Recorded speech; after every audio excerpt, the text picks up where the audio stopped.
Hi all, welcome back to my channel. It's been 1 year since 13-year-old Madeline Soto was reported missing in Kissimmee, Florida.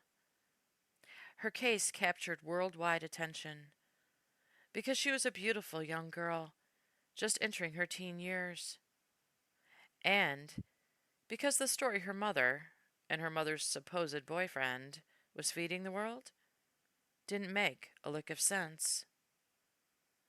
And it wasn't long before we all found out why. Because Madeline, or Maddy, was never missing.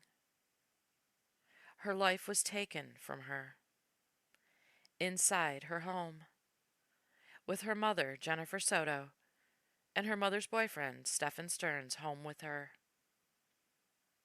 She was reported missing on February 26th of 2024 after her mother said she went to pick her up at school and found out that Maddy never showed up for school that day.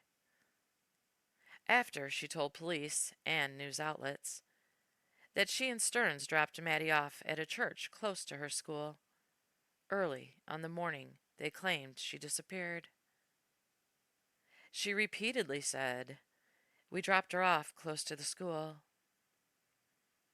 Then her story gradually changed to only Stephan dropped Maddy off at the church while Jen slept at home. But that wasn't the only thing about her BS story that changed. She also wrote a written statement to police that she saw Maddy getting dressed for school around 8 a.m. on the morning she said Maddy went missing. But then that story changed too, to, well, she thought she saw her, but then she remembered that she didn't. Even though she was able to provide police with a description of the clothing she said Maddy was wearing that morning, which ended up not being accurate either. Because she told police Maddy was wearing shorts, black shorts, and a green sweatshirt. And when Maddy's body was found in a field, hidden behind some trees days later, she was found wearing blue pants. This unfortunate information was accidentally shared by the Osceola sheriff who was at the scene when he shared it out on his Instagram in error, along with other photos. Then, Jen Soto's on-again, off-again boyfriend, Stephan was arrested after police searched his phone that he tried to do a factory reset on and found a large amount of extremely inappropriate and sick and twisted photos of Maddy on it. After her body was finally found, he was also charged with unaliving, and prosecutors decided to pursue the death penalty. But Stearns is fighting back, and his attorney has filed new motions, including a motion to take the death penalty off the table for his murder trial, and a motion to close the courtroom to the public and the media for all hearings leading up to both his trial for the sex abuse and the murder trial. Courtroom closed. There have been some new motions filed in the case of Stephan Stearns. He is accused of murdering 13-year-old Maddy Soto. His legal team now asking the judge to ban the public and the press from pretrial hearings in the sexual battery case. This is slated to go to trial in May. The motion filed by his attorney says that the spread of information that's going to be presented in these hearings could or would prevent a fair trial. Joining us live now via Zoom to talk about this is Belvin Perry, a former chief judge of the 9th Judicial Circuit. And Judge Perry, we appreciate you joining us this morning here on Fox 35 News Plus. Great to be here with you today. I first want to get your reaction to this motion, and first just kind of talk to us about, is this a common step in a case like this for an attorney to make this ask? Yes, it's a common step, but closing a courtroom in a criminal case occurs very limitedly, and is usually involving cases where there is a potential for witness intimidation, where there is a child victim who's testifying. So, in order to close this case, they must look at a very high bar, which I don't think the defense is going to be able to do this because there is an alternative to closing this courtroom. And while that POS is fighting for his right to stay alive from prison, new body cam video from the days after Maddy was reported missing are being released, while Jen Soto remains a free woman. Also developing, West 2 has a new video showing Kissimmee police talking with Stephan Stearns, the man accused of killing 13-year-old Madeline Soto. Kissimmee police officer body cams recorded the video as they looked for the missing teen who would later be found dumped on the side of the road in Osceola County. West 2's Luana Munoz has been going through that video since her live report at noon. She's in the Osceola County Bureau with what we're learning. Luana. Yeah, that video was dated February 27th, the day after Madeline Soto's mother reported her missing. In that video, you see Stephan Stearns and Madeline's mother, Jennifer Soto, appearing very calm, as we've seen in previous videos, with Jennifer Soto doing most of the talking. Are you Madeline's mom? Yes. Did she come home? What's that? Did she come home? No, you don't know where she would have gone. No. Did she take anything? Any clothes? Her birthday money is still here, toothbrush, everything. This body camera video shows the first moments Jennifer Soto and Stephan Stearns interact with Kissimmee police the day after Jennifer reported her daughter Madeline Soto missing. Stearns remains calm with his arms folded, chiming in occasionally. Did she take her school laptop with her? She did. She did. They already tried to track it, but unfortunately the unit is completely powered off. Oh, okay. Completely offline. According to them, they were unable to do anything with it. Okay. She doesn't have any other kind of technology that you guys could track. I'm sure you guys already No checked text, that. no nothing. Well, she Normally accidentally, she has her phone, but she left it at home today. and that is normal for her. She's got ADHD. She's very forgetful. Okay. I always have to remind her. We're kind of forgetful too sometimes. Jennifer tells police Madeline had said she wanted to run away into the woods, showing them messages on Madeline's phone, but police never see it. Where did she say that she wanted to run away? Stearns told authorities he dropped Madeline off near her school on February 26th, the day after her 13th birthday. But investigators say Madeline never made it to school. Instead, they say Stearns could be seen on surveillance video that day with Madeline's dead body in the car. Stearns could be seen dumping bags into the trash of Jennifer's complex, where detectives later recovered Madeline's laptop, book bag, and other belongings. In the video, Kissimmee police continue their questioning and eventually search Stearns' car. Forgive the donut there. I got a flat tire earlier this That's afternoon. fine. You might want to put some and cover the firearm in there. Someone will steal that, man. Oh, jeez. Yeah, I stuck it there when I was changing the tire. I got you. Police later got a tip that Stearns had been seen changing a tire the day Madeline went missing. Madeline's body was found close to the site on March 1st off Old Hickory Tree Road in rural Osceola County. Stearns was arrested for dozens of sexual crimes and first-degree murder. On Tuesday, Stearns' attorney filed new motions in his sexual battery case to have all of his pretrial hearings closed down to the public. Which disgusts me.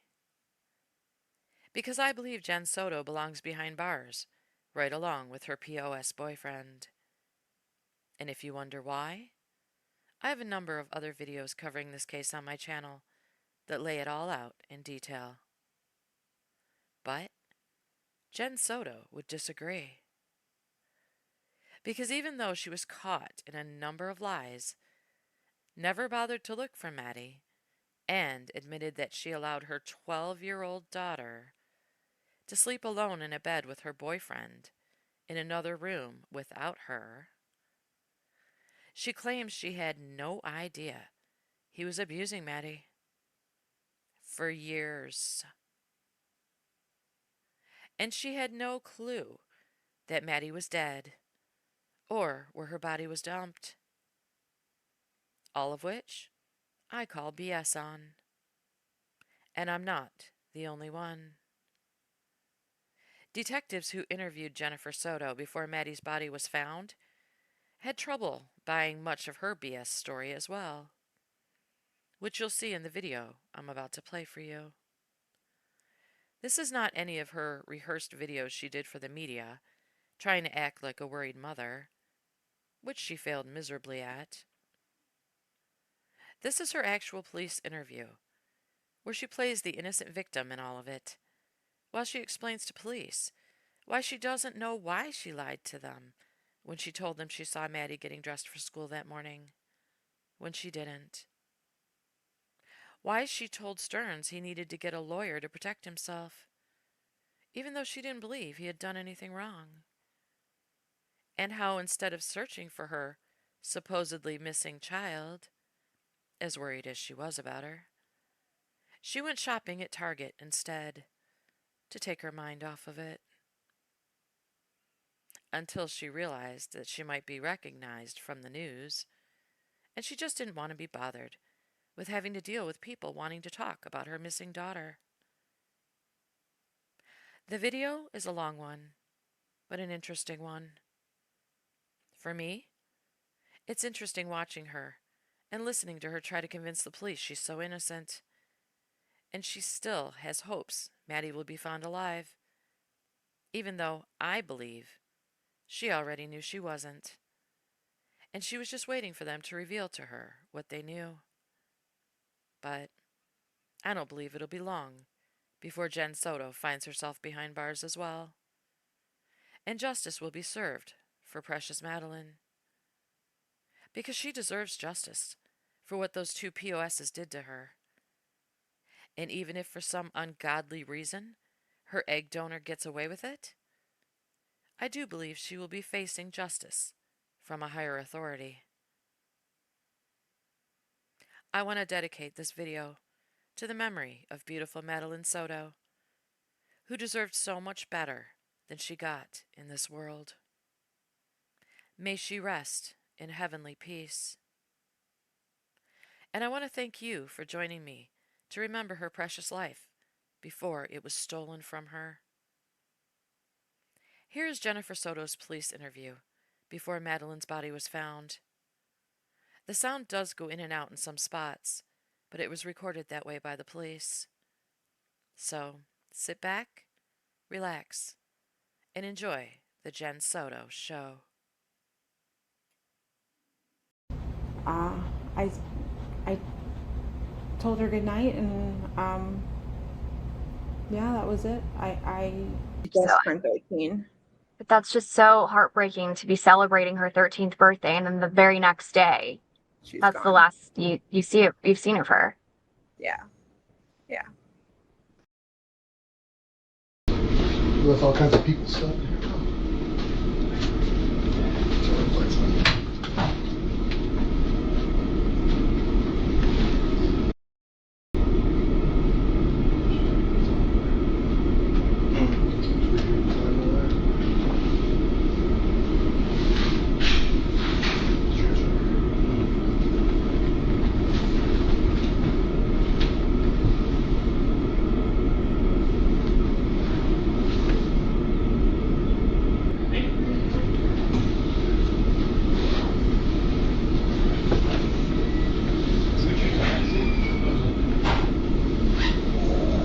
My name's Kevin. I work for the Orange County Sheriff's Office. I'm with Matt, Detective Smallwood from Kissimmee. The goal, obviously, Kissimmee Police Department's doing most of this investigation. We're at the Orange County Sheriff's Office.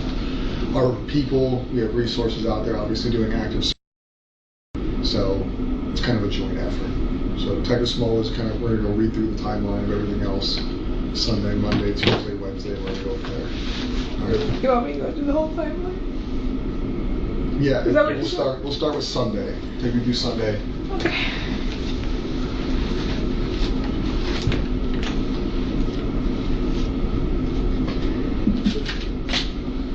Sunday. Here's that tissue. Yes, ma'am. Now should grab some.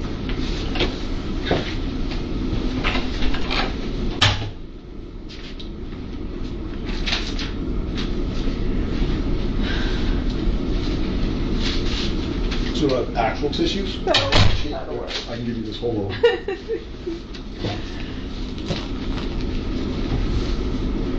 So Sunday, we're birthday party. She spent the whole day at my mom's house. They celebrated with the whole family. I was at work. I just started a new job last week or the week before. Okay. Where's that at? Walt Disney World at Coronado Springs, front desk concierge. Okay. I was finishing up my last day of, no, it wasn't even my last day of training. I was still in the middle of training. Sunday in the middle of training, I couldn't miss to go to her birthday party. So I went to work. I was with my family all day. She had the best day. She was so happy when I got home and I saw her. At my house around 8:30 that night. I wasn't home. She got dropped off alone. About 10 to 15 minutes later, Stephan showed up. At your house in Kissimmee? At my house in Kissimmee, he called me. Or he texted me, I don't remember. But he let me know he was there and that she was getting ready for bed. She was doing her routine. So she took her nighttime meds and she got in the shower to get ready for bed. What meds? What does she take? She takes hydroxyzine. Okay. What is it for? It's for anxiety and for sleep. Okay.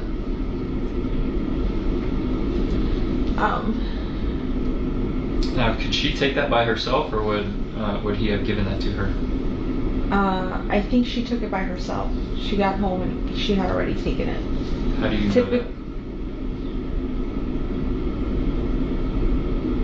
That's what he told me. That's what he told you. Okay. He was there when you got home? You got home, they were already at the apartment? Okay.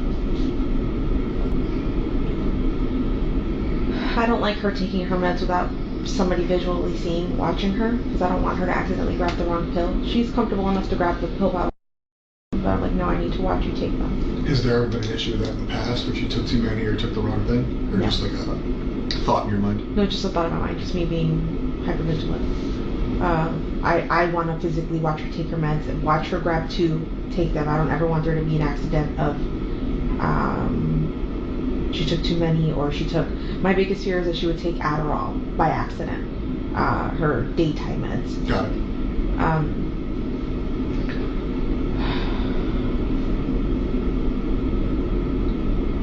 I got home around 10:30. I started getting ready for bed myself. I started eating and taking my meds, because I have to take meds. When I went to take my meds, I realized, oh my god, I forgot to take my Saturday night's meds, which is why I felt so weird and so abnormal and not myself Sunday while I was at work. Everyone at work noticed I was acting different and not being myself. Like, I couldn't smile in front of the guests. I felt this wave of depression that I haven't felt in years. It was my bipolar symptoms coming up again that I've been medicating myself for all this time. I realized I forgot to take my meds, and I said, you guys, I need a good night's sleep. I need to take my meds. I sent them to sleep upstairs in the guest bedroom so that I could get a good night's sleep. Suggested that we all sleep together in the same bed together, but not the easiest person to sleep with. She rolls around, she punches, she kicks. We have a king size bed, and she typically sleeps on one side, and she'll end up on my side when we wake up. Okay. So I asked her, I'm like, no, please, I need a good night's sleep. If you guys can go upstairs and let me sleep. I had asked Stephan to take her to school in the morning. We'll go to Sunday. So Sunday you took your meds. What meds, if you don't mind me asking, what meds do you take? And like, how does it, do they put you to sleep deep? Does it help you fall asleep, or does it help regulate you? What kind of happens when you take the meds? So they do all of the above. They make me sleepy. They help me stay asleep, and they help me function. So I'm stable all day. They only work well if I've got a good night's sleep and if I've eaten with them the night before when I take them, or the night I take them. The medication is called Geodon. Generic brand is called Ziprazidone.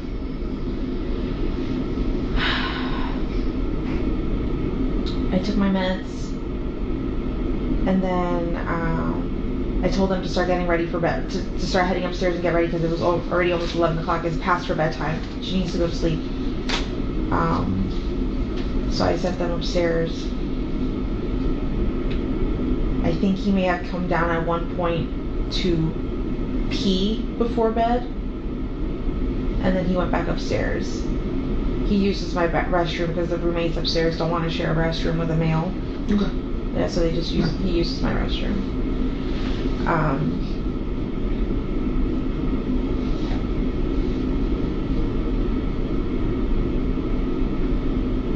Sorry, where did I? You're fine. Sunday night he came downstairs, maybe overnight, to use the restroom. Yeah, and then he went back upstairs and they went to sleep, or what I think they went to sleep. Okay. I don't know. I went to sleep. I was woken up at some time. For the longest time, I've been saying he woke me up at 8 o'clock in the morning because I assumed he was taking her to school and getting ready for school. But in reality, I don't know what time he woke me up. The sun was out a little bit. It was still a little dark. And I was very sleepy. When I got up, I was kind of drunk. But he came in to walk the dog, to put the leash on the dog and walk him. Was the dog in the room with you? Yes. So did he wake you up on purpose, or was it just kind of like the causation of him opening the door and you realizing somebody was there? Yeah, the causation of him putting the leash on the dog, because the way the dog reacted, he gets very nervous and will urinate if you put the leash on him too directly. You have to like be nice and talk to him. He's a very he's a nervous dog. Yeah. So I got up to try to help him, and he said, no, go back to sleep. I'm fine. I got this. And I said, are you sure? He said, yeah. So I laid back down and went to sleep. I heard noise in the kitchen, but I'm not sure who it could have been. Getting ready, but it could have been Stephan. It could have been any of my roommates. I fell asleep again, and I didn't wake up, I think, until 9 o'clock in the morning. Did you ever leave the bedroom in that time frame? No. So he came in, you were kind of awoken up based on him interacting with the dog, but you stayed in bed, you didn't leave the bedroom. So if you woke up at like 9, so you never... That morning? Monday morning. No. So the last time you would have been Sunday evening? Sunday. Okay. I'm sorry. You're fine. I want to see her. Yeah. Take a minute, okay? While you take a minute, I was going to ask you earlier, has anybody reached out to you during the time that you've been investigating this, talk about Maddy or anything else? Negative, positive, neutral? My best friends have all been in contact with me, just trying to help me. They're like, setting up Facebook groups, flyers,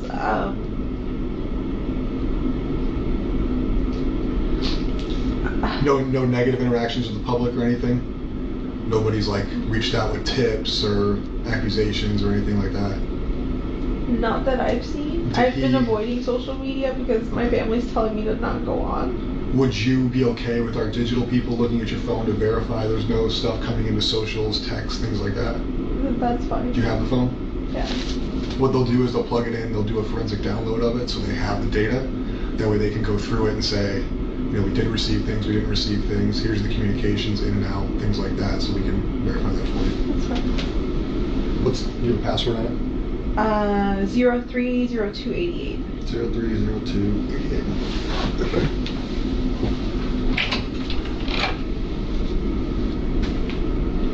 Is that a birthday? My birthday. It's your birthday? Yeah. My birthday's tomorrow. Right? Today's the 1st. I didn't even know.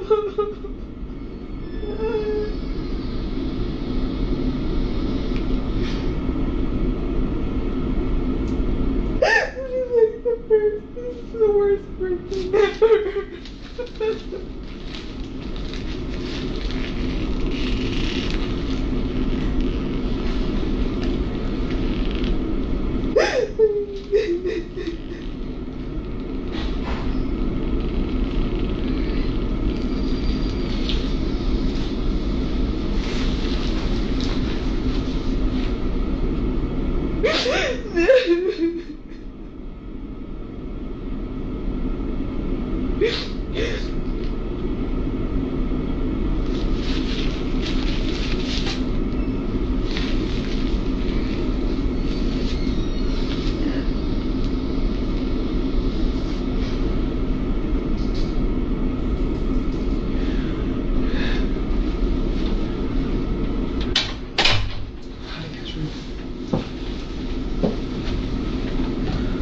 That way they can get that going so we can get it back to you before we're out of here. We don't keep it from you. Okay. So you said about 9 o'clock on Monday you wake up? Yeah. I wake up. I have a doctor's appointment. I leave sometime between 9:30 and 9:45. And I head over there. It's blood work appointment. The appointment's for 10:15, but they take a while to see me. Where was your appointment at? LabCorp. And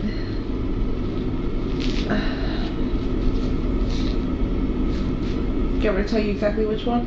Sure. Oh wait, I have it on my phone. When we get it back, we'll go back to it. It's, if you need to Google it, it's the LabCorp across the street from the Loop in Kissimmee. Okay, by the Loop, got it.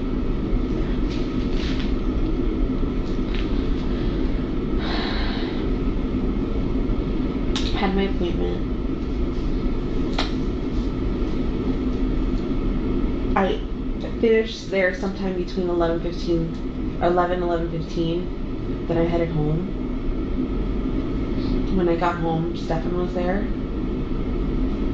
I had talked to him a little bit earlier while I was waiting for my blood work appointment, and he let me know, oh, I'm so sorry, I left my phone at home by accident. School, everything went great. She got up super early, got up really quick. She slept most of the way in the car. I asked her multiple times if she wanted McDonald's, but she said no. Because that was the plan, was that they were gonna stop at McDonald's that morning to go get breakfast. Okay. He said that he had gone to the vape shop and they were closed and they didn't open. So he waited there for a while and left, and then said he was gonna go back later.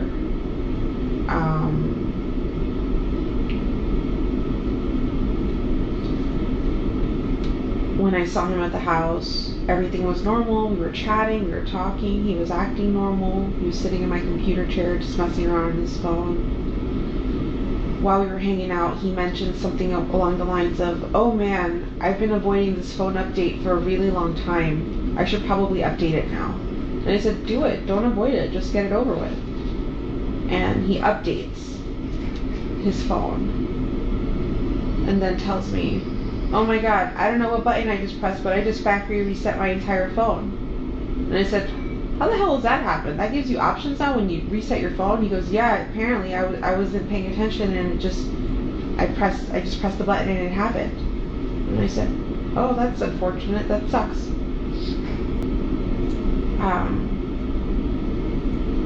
Later on, he tells me he's going to go back out, and I think this is around 12:30, 1 o'clock. Still on Monday? Yes, still Monday. 12:30 in the afternoon, 1 o'clock in the afternoon. He tells me he's going to go back out. He's going to stop at a few gaming shops.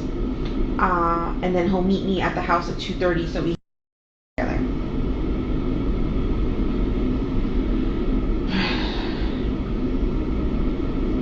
He left. I hung out in the house for a while. Was waiting for 2:30 to roll around. 2:30 rolls around, and I'm already calling Stephan, and he's not picking up his phone. 2:30 comes, I leave. About 10 minutes later, I get a phone call from him going, I just got back home, I left my phone home again, I'm so sorry. How long ago did you leave? And I said, about 10 minutes ago. He goes, I'm so sorry, I missed it. I really wanted to go with you. And I'm just like, it's fine. I figured he wasn't going to make it because when I looked at the time when he left and said he was going to visit 3 shops, I didn't think he had enough time to visit them. He told me while he was gone that he got a flat tire somewhere on 182. The wheel just shredded and fell apart. So he was changing the tire and it took him a really long time to do it. He said he hurt his thumb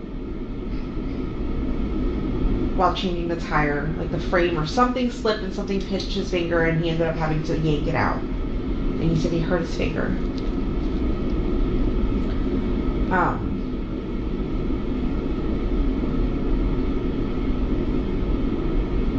to touch on something real quick. When you were calling him, he eventually told you that he left his phone there. Did you hear the phone at the house? No. If it was anywhere, it would have been upstairs and I wouldn't have heard it. It would have been in the guest bedroom. Do you typically go upstairs? Who, me? Yes. Only if I'm doing laundry. That was all. I was just curious if you had heard the phone when you were trying to call him that day. I didn't.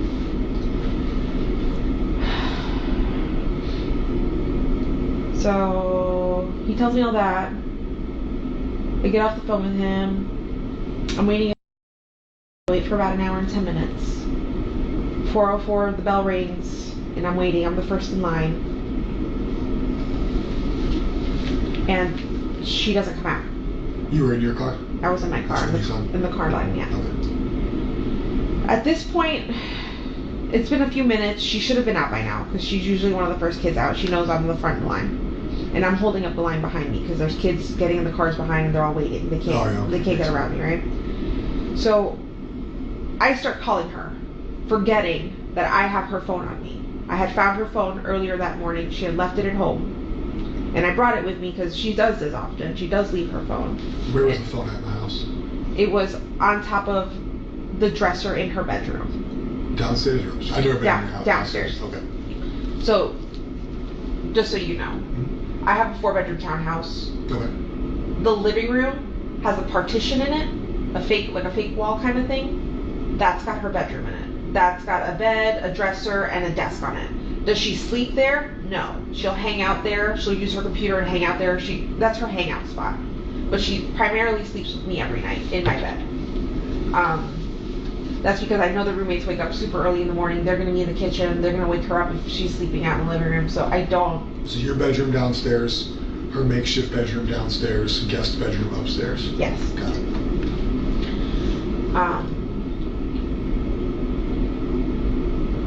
Her phone was on her dresser. When I found it, I was like, oh my god, she's left her phone again. That's great. I brought it with me to the school because I was just gonna yell at her and then just hand it to her so she could have something to do on our way home. 4:10 rolls around and she's still not out, or 4:09, and then at this point I'm feeling the pressure from the cars behind me. I'm like, okay, they're all full, they're all waiting for me to leave and she's not here yet. So I take off and I'm thinking, maybe I missed her, maybe I forgot to tell her I was picking her up from school today, because I don't know if she knew that I wasn't working. I don't know if she knew if I was off. So I asked, I don't know if I told her that I was going to get her. So I left thinking maybe she walked, that's pretty close to school. If I can't pick her up at school, that's where I tell her to. I drove the path she would have walked. I didn't see her. I got to the office. And she goes, no, it's a little too early. And I said, okay. Let me go drive back down and wait along the path she would walk and just wait. And I parked and I waited.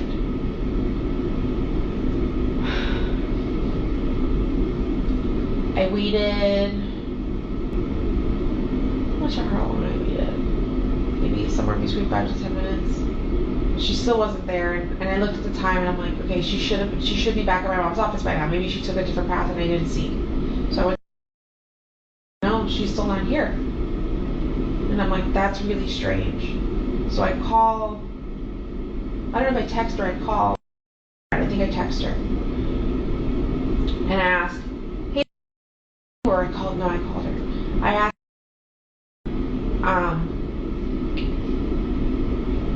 and she said, no, she didn't make it to first or second period. And I said, what do you mean? She was dropped off close to the school. She should have been in school. She goes, no, she didn't make it to first, second period. I said, please check with the rest of your friends, see if she made it to any of her other periods.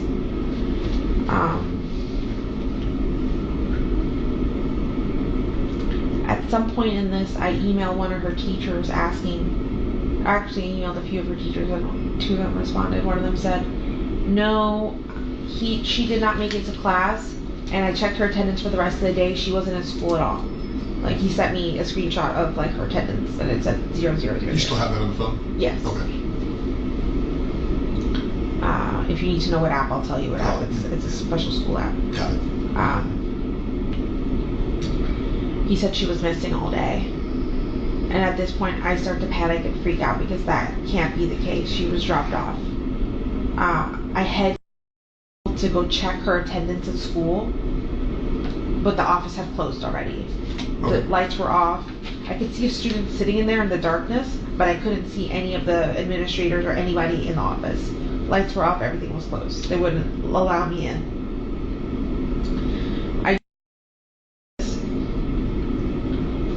I think at this point the teacher had responded to me and told me she didn't make it to school at all. I start having like a freak out panic attack. Are you still just you at this point? Is it you and Stephan? It's me and my sister. And I want to say one of them is Catherine. I start panicking, and I think at this point I call Stephan and I tell him, hey, because she didn't make it. She's absent today. There's no attendance of her at all today. I'm like, right now. And he said, okay, I'll be there. And he came to the office. And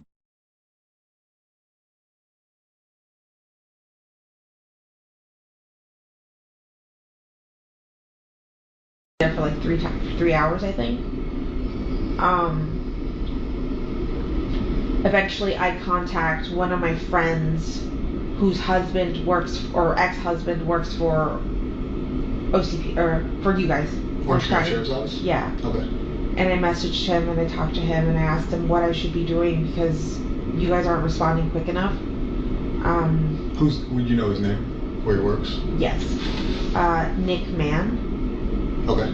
Or Mahon. Not Do you sure. know what he does here? I think he works for SWAT. Okay. Sure. Figure it out. Yeah.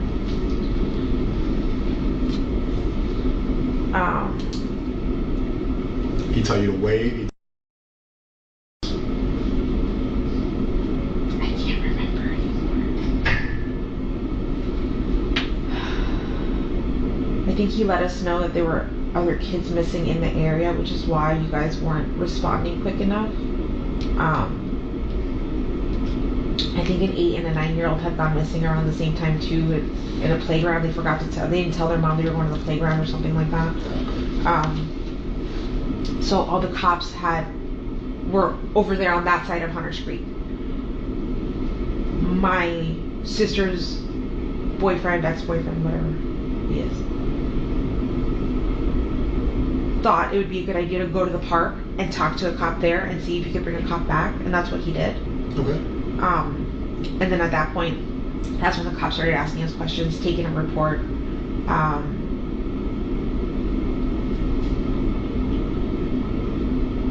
Interviewing me. They interviewed Stephan.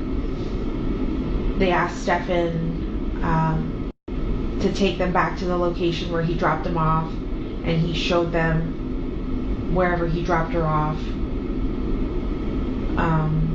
They were looking for cameras along the path, and I don't think they found any cameras along the way to see if there was any video recordings. I think. Did Stephan go with them in their patrol cars, or did he drive himself and they followed? How did that work? I think he went with them in the patrol car. Okay.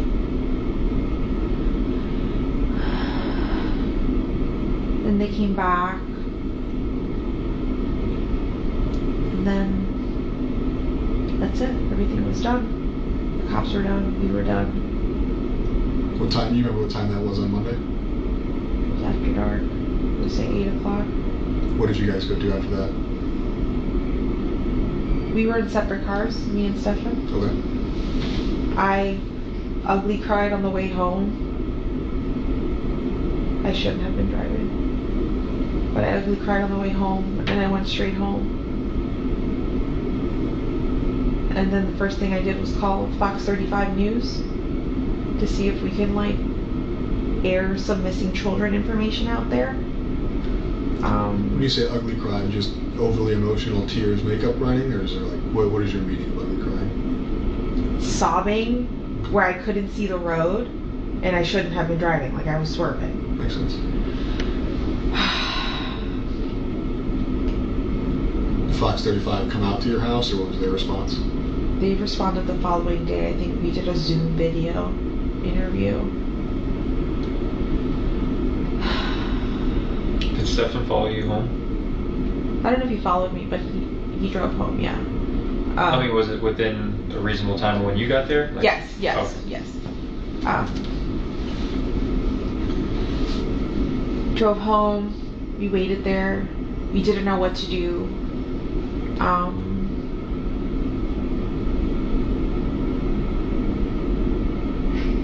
I stayed up late. I think I called Fox 35. What else did I do? I think I had to eventually eat and take my medication. He told me he was going to go out cruising that night to go look for her. And I said, I even questioned that. I asked him, are you sure it's a good idea? You should probably sit tight. Let's just wait to see if she comes home. And he said he was going to take a drive out. I had completely forgotten about him wanting to take the drive, or that he actually did it. And it wasn't confirmed to me until the following day, where agents came to the house and we sat in the car for a good amount of time, and I noticed the chair was adjusted. And I said, did you drive my car? And he said, yeah, remember I said I was going out last night to... That's right, you did say that. Can he tell you where you looked? I think he said up and down 192, and I said, why there? And he's like, I don't know, I'm just looking. I was just trying to look anywhere. And I'm just like, okay. Did he say if you found anything or talked to anybody, or just roamed? Yeah, roamed.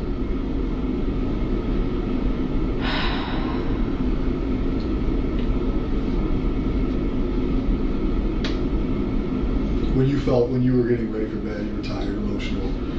Were you falling asleep when he left, or were you already asleep when he left?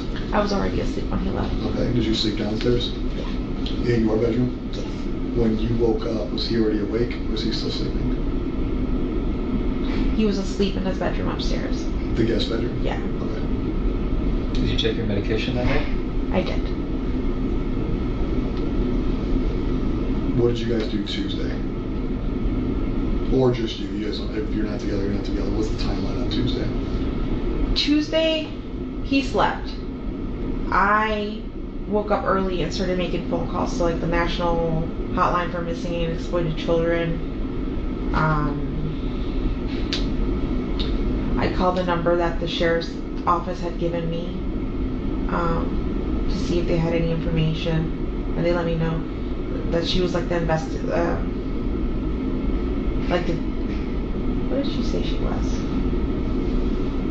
I don't remember what she said her position was, but she had just gotten into the office and was just starting to work on it, so she didn't have anything new for me.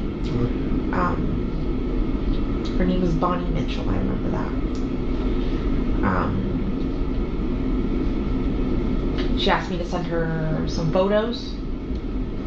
The National Exploited Children's Hotline place asked me for photos as well.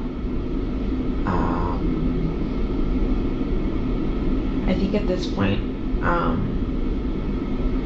had asked my friends and family to start contacting news outlets to try to get as much attention on this as possible.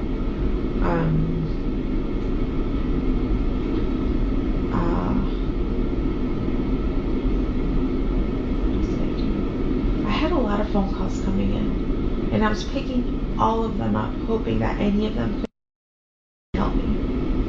But it ended up being news reporters or people who had seen my phone on the my phone number on a flyer and was trying to give me suggestions. Somebody letting me know that they took flyers all the way to Orlando International Airport and posted them all over the place in case she was being trafficked. They suggested that I go to Amtrak and Greyhound. I had my sister making all these runs for me. I didn't leave the house to do any of this. Stephan's still asleep? Yeah. Eventually, reporters come to the house and do an interview. And at this point, Stephan was awake. I did an interview with them, and then Stephan was crying in the background, and I said, Stephan, do you want to do the interview? You can if you want. And he sat in front of the camera and did an interview where he cried. Do you know which news outlet that was with?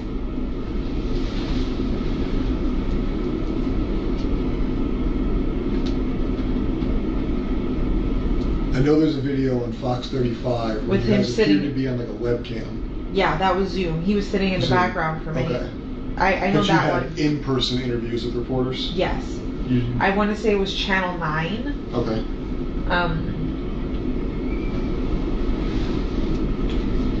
Yeah, Channel 9. And he spoke to them? Yes. Okay. And he ugly cried in front of the camera too, so he was fucking fake sob crying.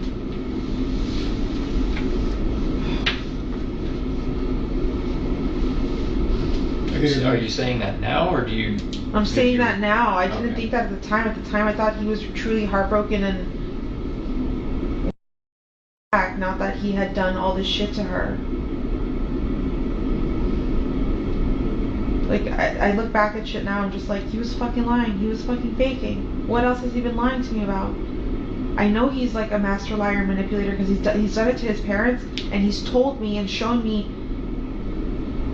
the lies he's done to his parents. But I don't know why I never thought, not me.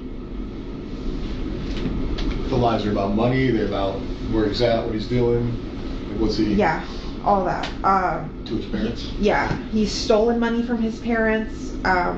They used to have a few $1,000s hidden in a closet for emergency fund kind of thing. And during COVID, he stole, like, he wanted RC cars.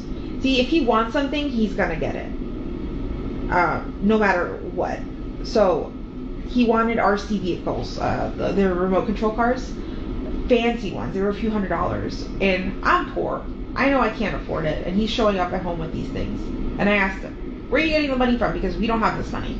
He goes, "Oh, my dad." And I said, "Your dad gave you money?" He goes, "No, I took some from his closet." And I was like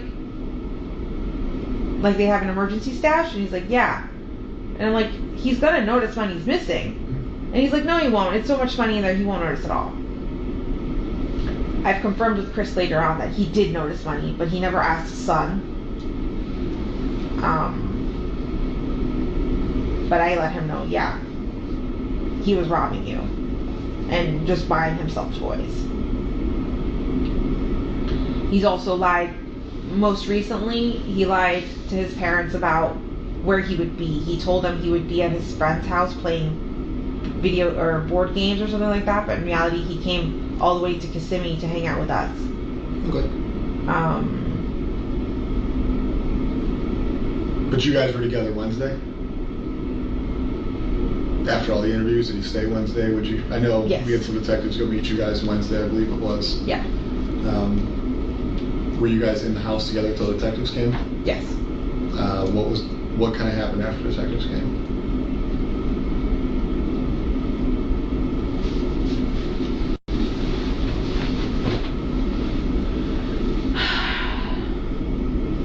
Do you feel like everything starts to get blurry? Oh, I get it. Trust me. We've been in this office for like 3 days straight. Yeah, so I just don't remember what day I had conversation with you guys. Tuesday night, Orange County detectives came out there because I ended up coming out Tuesday night. Yeah. I don't know if you remember seeing me or not that night. Okay. That was the first night we were at the apartment into the nighttime. Yeah, is that when you guys shut down the house for forensics? Yes. Okay. So tell us about that. Okay. So earlier that day, I think Detective Hunt came, or somebody came, and asked Stephan for his cell phone. If he would willingly give it up so that they can look at it, or if they would need a warrant. And I remember him saying, "Should I have asked a warrant? Should I have?" And I'm like, "No, if you've got nothing to hide, give them your fucking phone." And I think we hung out in the house for a little bit, and then when you guys came in the evening, and you guys told us to wait outside, and we waited in my car, he started getting very anxious and very panicky, going, "I want my phone back. I want my phone back." And I said, "Listen, at this point, it's their phone. It's theirs for fucking ever. I don't give a shit. We will buy you a new phone. It doesn't matter anymore. Whatever they need, they need. Like, let them look at it." And he's like, "I just want my phone back." And I'm just like, Are you trying to make yourself more suspicious? Because like, if you were to go demand your phone back right now, that would look suspicious as fuck. Like, what are you doing? I'm thinking he's just getting impatient because he's bored and wants to play on his phone. And at one point, he takes my phone to start playing with it. I give it up and I said, "Here, play on my phone, have fun." Because I think from my phone he was trying to log into his emails, but he couldn't because you needed like 2-factor authentication from your own phone. And I'm just like, what are you trying to look at? And he's like, oh, my shipments, my packages. He's addicted to buying shit. That's another thing. Me and his dad couldn't figure out where Stephan was getting money from to buy stuff since he's been unemployed the last 2 months, but he's constantly buying himself packages, buying himself things off of Amazon, buying himself things off the line. Is this stuff you can confirm, or you think he's doing this? What? Buying packages. I can confirm because I am linked to his Amazon account, okay. And his parents can confirm whatever UPS packages or whatever he's getting at home.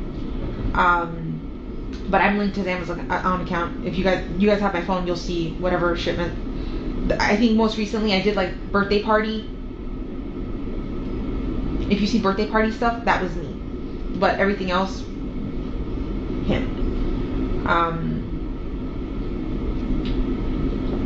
He's constantly buying stuff and he doesn't have money. He keeps saying he's got money in his savings, but me and his dad call bullshit because he hasn't had, when he lived with us, he was struggling. His dad was helping him pay his bills, paying his rent, paying his gas, paying his insurance. Stephan was helping us, supporting us by buying food and all that stuff, but I don't know what he did with the rest of his money. And I don't know where he's getting money from now.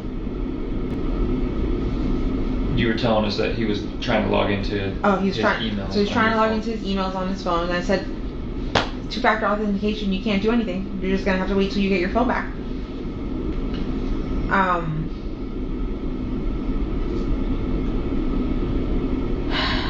What else? We waited in the car.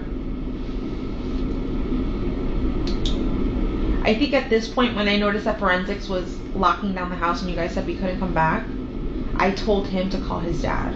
Because I had a feeling y'all knew something and it was going to come down on him. And I'm just like, they're focusing on the wrong person. They have the wrong person. In my head, I'm convinced you guys are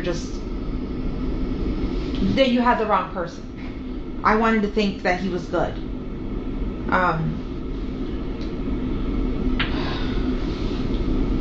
Before we get ahead of that, what is the conversation like between you two when you're in the car? Because y'all were in there for a good while we were trying to figure things out at your apartment complex or your condo. What's the conversation like inside that car? I'm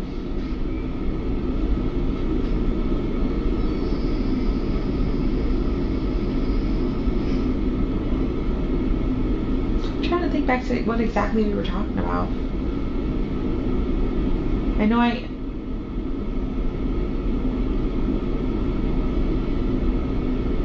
remember late in the like when you guys let us know we couldn't come back, and I called his dad, or we called his dad. I started saying to him, like, I think they're focusing in on you. Like, we need to call your dad, and I think we need to get you a lawyer. I feel like they're focusing on the wrong person, and he kept saying the same thing.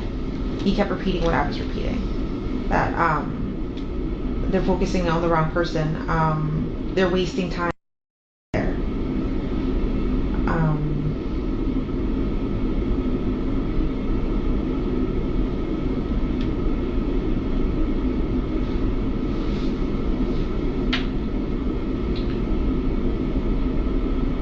How did he feel when you said he needs a lawyer? He didn't believe me. Like, when I told him, like, don't you see forensics is closing down the house? They fucking know something, or there's something, like, they know something. Something's happening. They wouldn't be locking down the house this way if they didn't have suspicions of something. But I wasn't thinking, I don't know why I wasn't thinking him. Like, I was just like, no, they've got the wrong guy.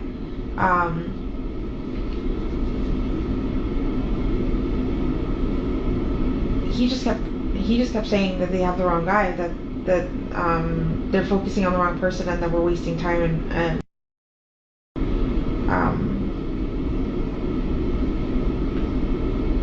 we call his dad.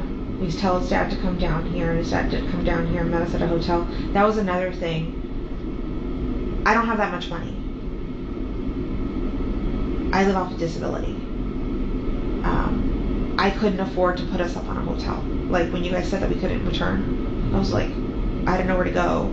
I was trying to think if any family member would have a spare room or anything like that, and not that could take the three of us. When I say three of us, I mean him and the dog.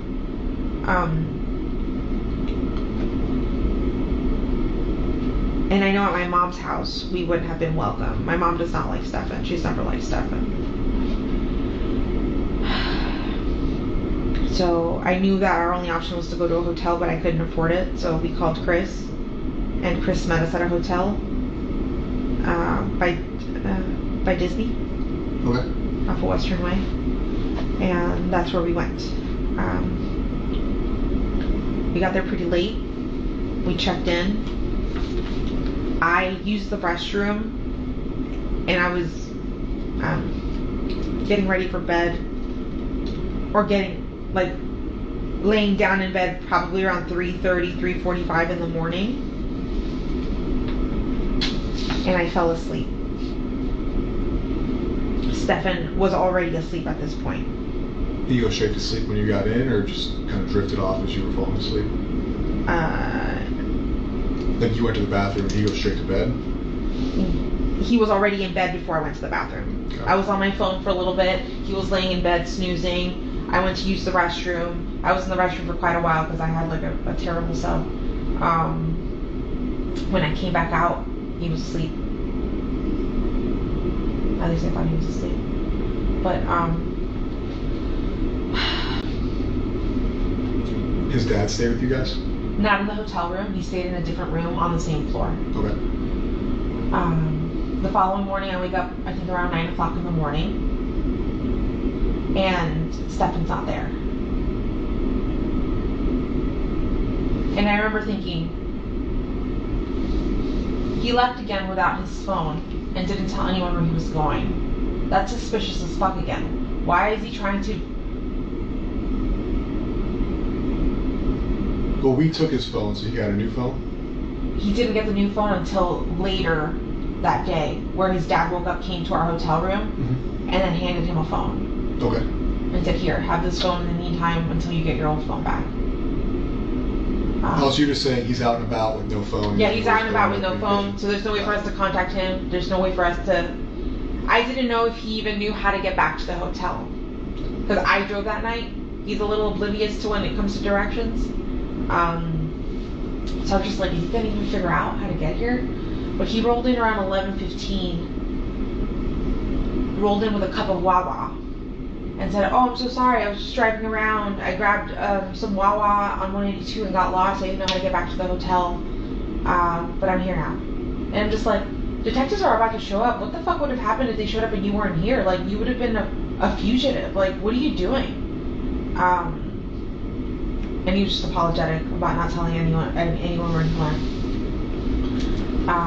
But you know, I mean, he had a Wawa cup and he said he was up at 192. Yeah, but in reality, I know that he truly took my car in the middle of the night to Northport, Florida, and I was down there for an hour and came back. I didn't suspect that at all. Okay. I literally thought, I'm like, oh, this man, we were right next to like a Publix, a Target. So I'm thinking, oh, he's probably like stress shopping, just looking at stuff. He likes to browse. I was like, maybe he's in there somewhere. But I didn't have a car. I couldn't go out looking, right? And also, detectives were coming, so I didn't want to leave. Detectives eventually show up.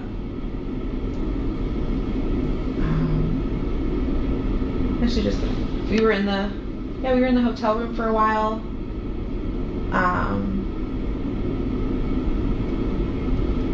He went back to sleep and slept.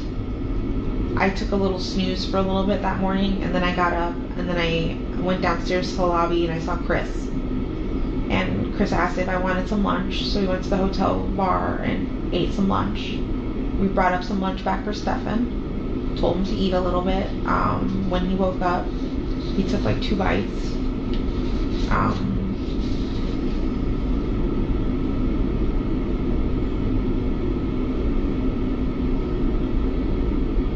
Then detective showed up. He went downstairs. They let us know that there was a press conference happening, which we already had an idea was going to happen. And they told us they would give us a ride and escort us to the conference here, and that you guys would let us in the back way so that media wouldn't see us. But in reality, now I know that was just to interview guys with us. But yeah, then we showed up here and got separated. Haven't heard from him since. Haven't spoken to him since. Have no interest in speaking to him at all.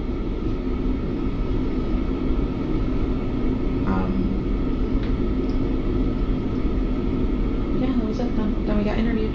What have you done since? Like, where did you go back to the hotel? Did you stay somewhere else? No. So after the interview and all that stuff, Chris took me to my sister's house. I've been at my sister's house ever since. Okay. Yesterday I went out for a little bit to go to Target to try to take my mind off of things. I went to Target to go get myself a toothbrush and deodorant, things that I didn't have because I left the house so last second.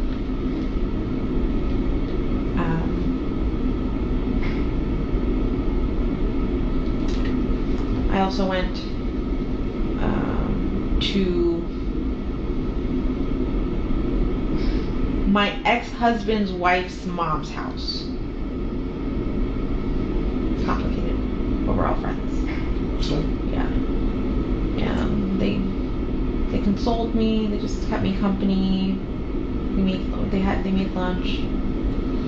Then I went back to my sister's house, and I've just been pretty much there ever since. Now, when I went to Target, I decided, like, oh shit, I shouldn't be out in public. People could recognize me. It can either be good or bad what people could tell me. I've already had people recognize me in my community, and dealing with people's heavy emotions and them coming to me and crying and telling me they're so sorry and how they feel is so heavy because like I just have to kind of stand there and take their emotions and like I don't know, it's so heavy. When I realized that these were the interactions I was having in public, I'm like, I need to stay at home because I just can't carry anyone else's emotions right now. I have my own to deal with, like my own. I don't want my own mental health suffering right now, or for me to spiral and end up back being hospitalized. So when did you meet Stephen or Stephan? I met Stephan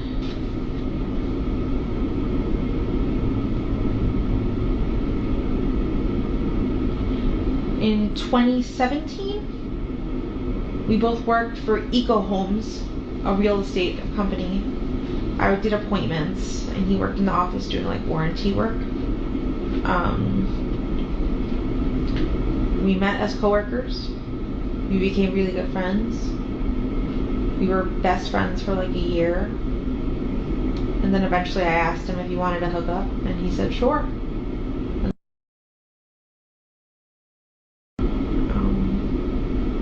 And yeah. You said 17, 18. Did you live in Orlando, Kissimmee? Where were you guys living then? Kissimmee. And did you guys live together in 17? He technically lived at his parents' house, but he was staying at my house all the time. Okay. Same house you're in now or a different house? Wait, I take it back. In 2017, he wasn't staying over my house. It started in 2018 when we started hooking up, and he started sleeping over my house. Okay. And what was your next question? Was that in the current Yes. house you live in now? Yes. Okay. How long have you lived in that house?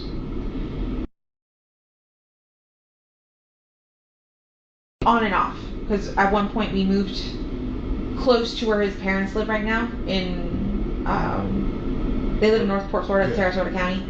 I lived in Port Charlotte, which is Charlotte County, the county right next door.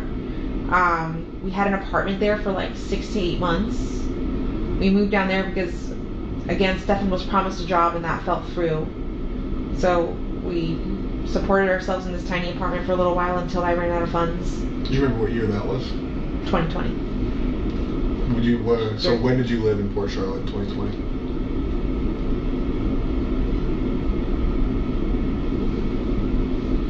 I don't remember what month I moved in, but I remember moving out in November. Of 2020? Yeah. Okay. So it was some...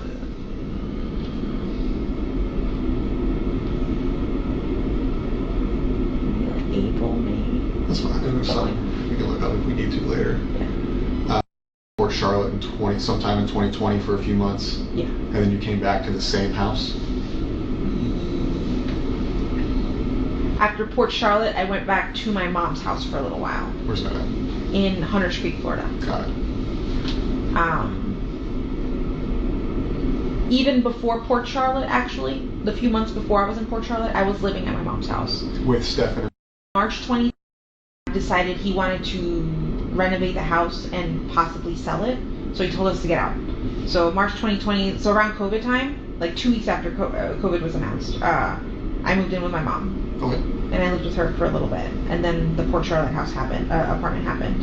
We moved to Port Charlotte, were there for a few months, came back to live with my mom, was there for a few months, and then I decided to move back. That he was moving out and like getting an RV and like living the RV life. Yeah. So he needed somebody to take care of the house for him. So I said, yeah, I would do it, of course. So I moved in. I moved into his bedroom, downstairs, the master bedroom.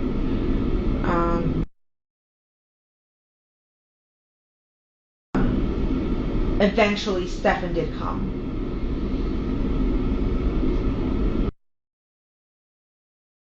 For a few years. It wasn't until like June of last year that he's not a very clean guy. He's kind of a little hoarder and a collector. So just my house was always a mess and never the way that I wanted it to look. Or the clutter just gave me anxiety. So I asked him to move upstairs and he did. And he lived upstairs until until December of last year.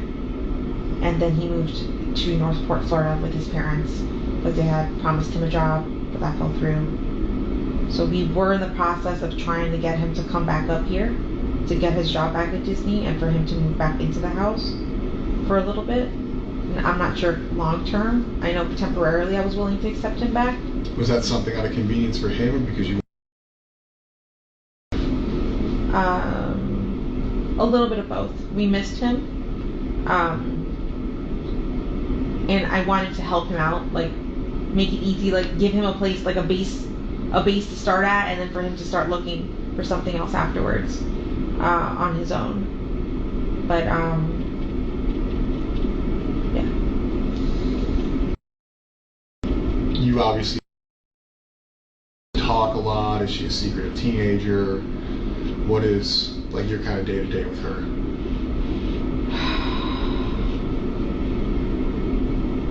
I would have said a normal relationship. I asked, she would tell me. I didn't think she was hiding anything from me. I didn't think she was lying to me about anything, but obviously she had secrets. I mean, the hindsight, all the stuff you found out over the past couple of days, we're taking that out of the picture, your relationship with her. Okay. Like not looking back saying, okay, I was being lied to. Like up until you found out some things that you've been told, you guys had an open communication relationship. You talk about everything. Life. Yeah. If anything, she was a little bit more open with Stephan because she told him about a boy she had a crush on. Okay. And that his name was. And she described him. And Stephan's like, "Are you aware that she has a crush on a boy?" I said, "No." He's like, "Yeah." She told me his name that he's tall and that she likes his fluffy hair. When was this? Do you remember when this conversation happened? within the last week sometime, but I'm not sure. Okay. Like within, so we saw, so within a week of that Sunday. I'm not sure if if she had told him via phone chat. It must have been via phone, like phone convert, like we don't FaceTime, we Google Meet. The Android version of FaceTime, yeah. So we would Google Meet often. Sometimes when we get home from school, just talk all day, or sometimes not even talk all day. We would just bullshit. I would be doing my own thing. He would be doing. We're just keeping each other company on the phone. And I think in one of those conversations, she told him that she had a crush on a boy. But I checked those text messages with that boy, and nothing seemed weird either. So. But how did he? I mean, it could be new. I mean, she sees a guy at school. She thinks it's attractive. He shows her attention. I mean, she's young. How did he take it? Was he like? And I want you to think back before you know things you know now. Like, did he seem concerned about her? Did he seem excited for her? Like she's starting to, be a kid and have crushes and everything else. Like, he seemed happy for her. Okay. He's like, yeah, did you hear this? This is super cute. And I was like, oh. I hadn't. She hadn't told me. And I wondered, I'm like, why didn't she tell me? Why did she tell him and not me? And like, I want to know who she got a crush on. But maybe it's because I told her she had a rule. She wasn't allowed to date for a few years. Okay. Until like, I think I had said 16 or something like that. But I didn't want her dating. So then your relationship with her was open. Obviously, she's a child. She's not going to share everything. Yeah.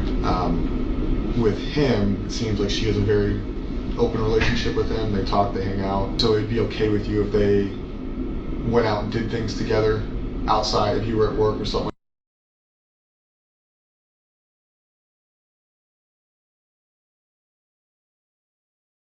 So the living situation with them, I'll be honest, seems weird.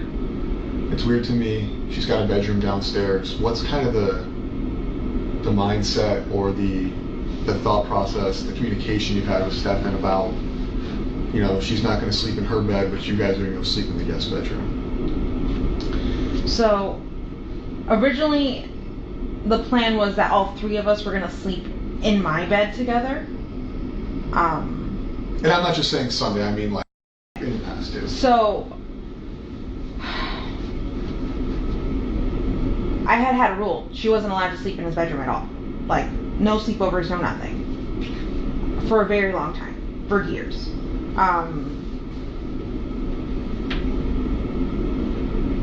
Since we're pausing, yeah. What brought that on? Was that like a request of his? Like, can we sleep in the same bed? Request of hers? Or you just saying... Me being super paranoid, not to trust anyone. For the longest life, even though he treated her well, I still looked at him on, like side-eye, like making sure, like, is that normal? Is this okay? That looks normal. Okay. I wanted to make sure that nothing was happening and that I was missing something, but I was. But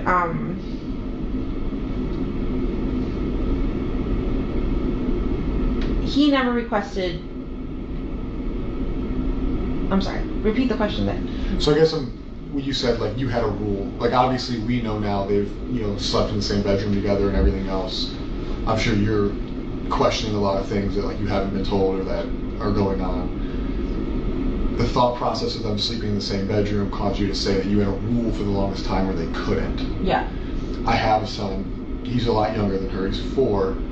But I guess if I was dating somebody or had somebody over, I would never establish, and this is just me, a rule.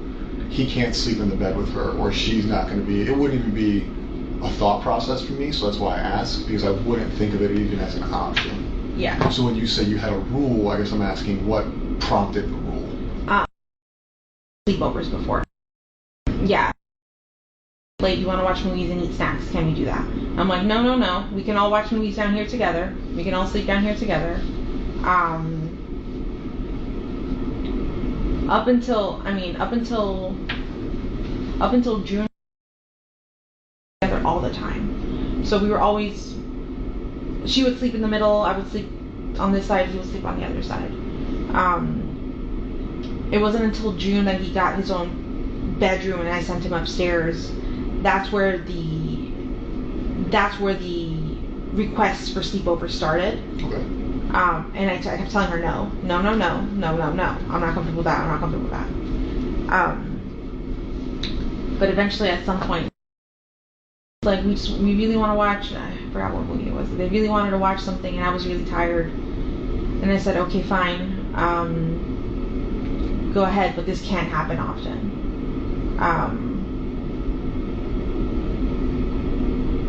And yeah, I allowed her to go upstairs and sleep with him. But honestly, I think I can count on one hand how many times that's happened, and it hasn't been many times that I've allowed her to have a supper party with him, to be alone in a bed with him. I'm usually around all the time. Up until 2 weeks ago, you know, I was pretty much at home all the time living on disability.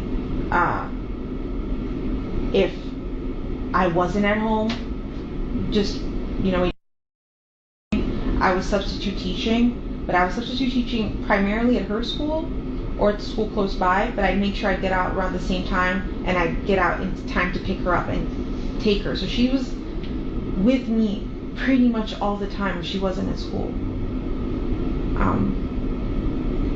So yeah, after... When he's not there, where does she sleep? With me. She never sleeps in her room? No, always with me.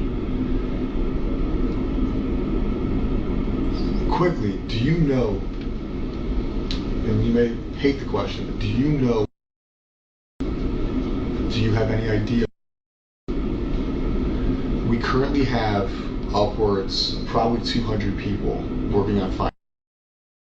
Right, the Orange County Sheriff's Office is involved, the Kissimmee Police Department's involved, St. Cloud Police Department, Osceola County Sheriff's Office, Florida Department of Law Enforcement, FBI. Yes, under suspicious circumstances. So anybody who is somebody is involved. Yeah. So regardless of the circumstances, those people don't get to go home. Those people don't get to go back to their families. Those people don't get to live their lives and go back to their primary jobs. I know the sheriff has probably expressed to you that's his #1 priority. I'm sure the Kissimmee Police Department's expressed that to you, our detectives. This isn't something that's going to stop or go away. Yeah. Right? Anybody who knows something, anybody who may know something, will be brought into a room, they will be talked to, whether they're guilty, whether they're innocent. Because our #1 priority, our jobs have kind of stopped on any other things we have going on until it's fine, because that's the most important thing anybody has going on right now. But with that, a lot of people are going to feel that whatever happened, I can tell you, and I know detectives have expressed to you that the thought process at this point is this is a homicide investigation. Yeah. Based on the evidence I've seen, based on the videos I've seen, I do believe.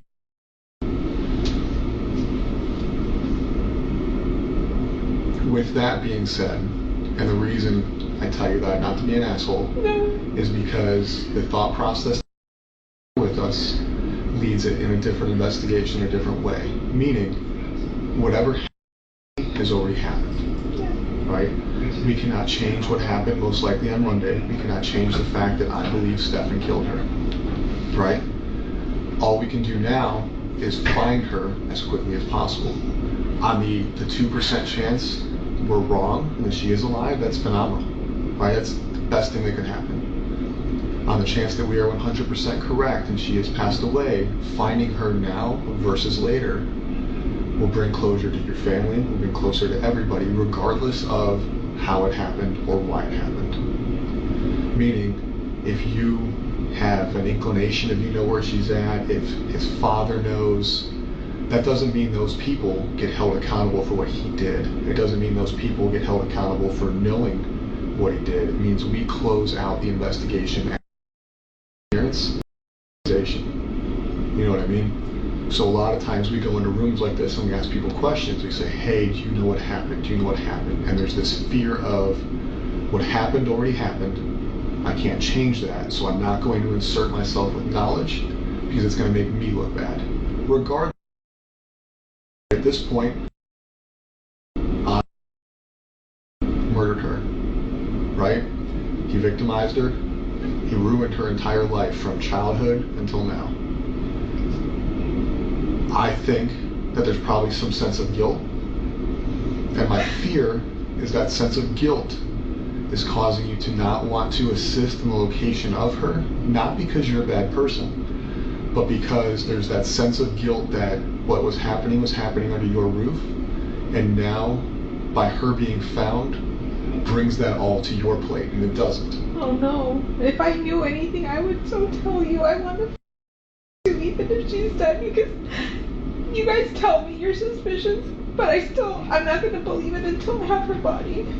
So there are things, and the reason I say these things, and again, I'm not trying to be an asshole, but the reason I say these things is there's been a lot of things you've said, and a lot of things I've kind of researched between the Fox 35 story, between your initial statement to the police. A lot of things have changed.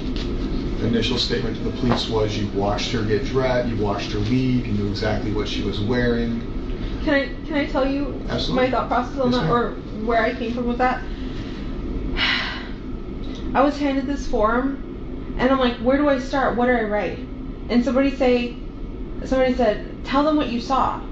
And so I started with I saw, and then I wrote out what I wrote out. But it wasn't until later I was like, wait, I didn't see her. I assumed that I saw her. I assumed that I heard her, but I didn't. In reality, I didn't see her. I only saw him, and I heard something in the kitchen, but I don't know who that was. Which we've talked about today. But I guess there's other concerns. Right? Mm-hmm. You are nervous. The police have showed you their hand. They said, Stephan, we want your phone. Stephan, we want to talk to you. We are going to lock down your residence. You can't go back inside. Me? I don't care if it's the love of my life sitting next to me. I don't care if it's maternal grandma. If the police come and take my mom's phone and my son's disappearance, I'm not going to offer my mom a lawyer. That's nuts to me. That to me shows you prioritizing Stephan. Because at that point you became more worried about him being falsely accused than any. Does that make sense what I'm saying? Whether or not that's what you felt, does that make sense? People having lawyers is their constitutional right. That is a thing that everybody is afforded. But for somebody who's going through what you are going through, to offer him a lawyer leads me to believe that there may have been a conversation, there may have been knowledge, or there may have been some inclination that you had, whether it be his involvement, her location, or something to where in your mind there's guilt. I promise you, because you offering him a lawyer is very weird. I know.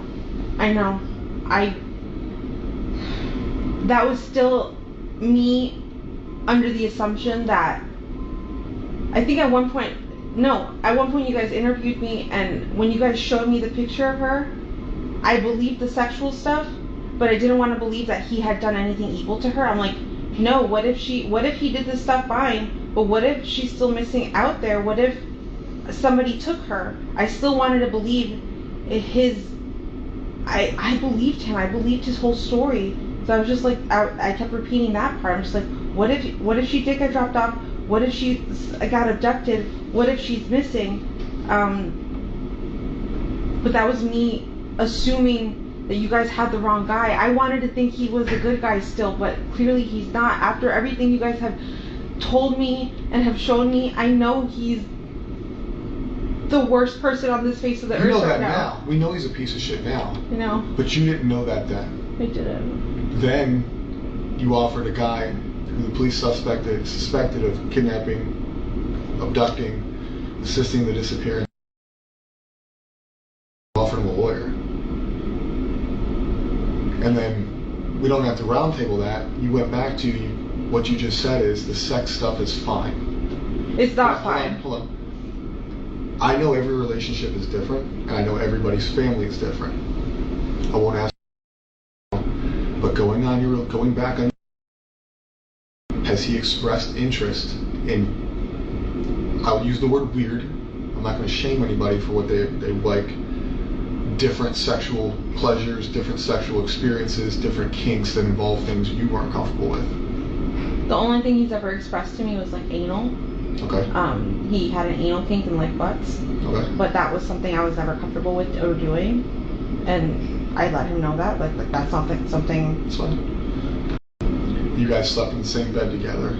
Stephen was a big portion of your life at one point. Stephan was a big portion of your life at one point. And this is not me coming at you as a person or a bad person, because shit happens in the past. In the past, the past. We can't change the past. Has he ever expressed to you? Never. Has he ever made these statements about made you feel different? No. Okay. When you guys slept in the same bed together, in the middle, did you ever wake up and find them cuddling? Did you ever wake up and find them closer than you thought they should be? They would snuggle, yeah. Okay. But we all snuggle. I didn't think that was abnormal. So if you guys are sleeping in the same bed and she's in the center, you've woken up and they're snuggling. They're under the same blanket. They're not under the same blanket. No. But just like she's got her own blanket. Spooning for what? What is snuggling to you? Because to me, snuggling, spooning, big spoon, little spoon. He would lay down like this, and she would be right here in the nook. Okay. How do you guys sleep? You guys sleep clothed, unclothed? I sleep clothed. Yeah. Shirt, pants, pajama sets. Yes. Everybody. I sleep in like my everyday clothes. Okay. On pajamas or baggy t-shirts and shorts. Okay. And Stephan would sleep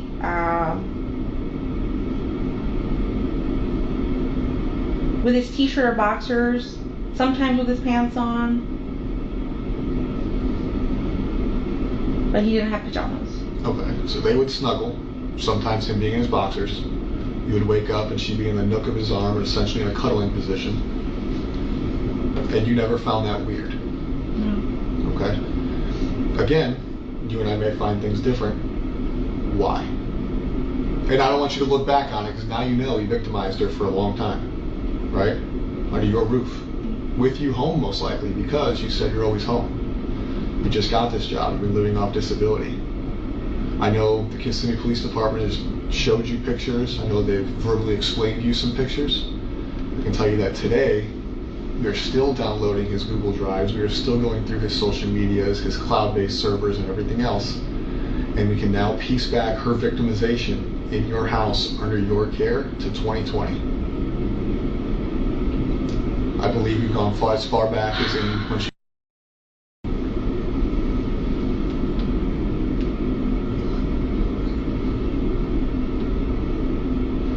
So when I ask, they've woken up cuddling, did you find things suspicious? Did you have an open relationship? Did he talk to you? Has he made inappropriate statements? It's almost like cheating, right? Like, have you ever been cheated on? Okay. Somebody can only cheat on somebody for so long until they fuck up, or until something comes out, or somebody says something, right? So we go back to 2020, we're looking at a minimum of 3.5 years. 3.5 years where I'm sure you guys are sexually active. You guys... Yes. So for 3.5 years under your care in your house, not only was he being sexually active with you, he had a sexual relationship.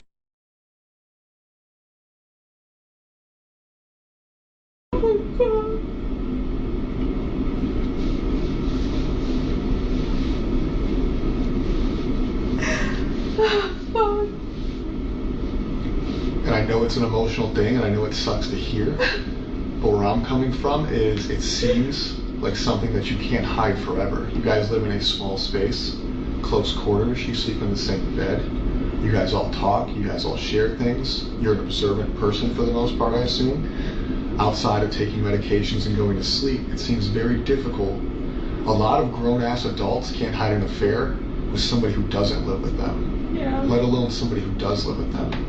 So at a certain point, I do believe you became aware of what was going on. No. And when I say that, it doesn't mean you're in trouble. It doesn't change. I know, but... But I do believe that a reasonable person, and I consider you a reasonable person, right? Do you think you're a reasonable person? Yes.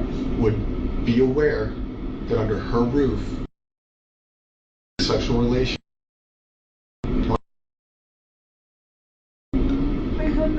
The videos, the text messages, the images, they are all documented forever.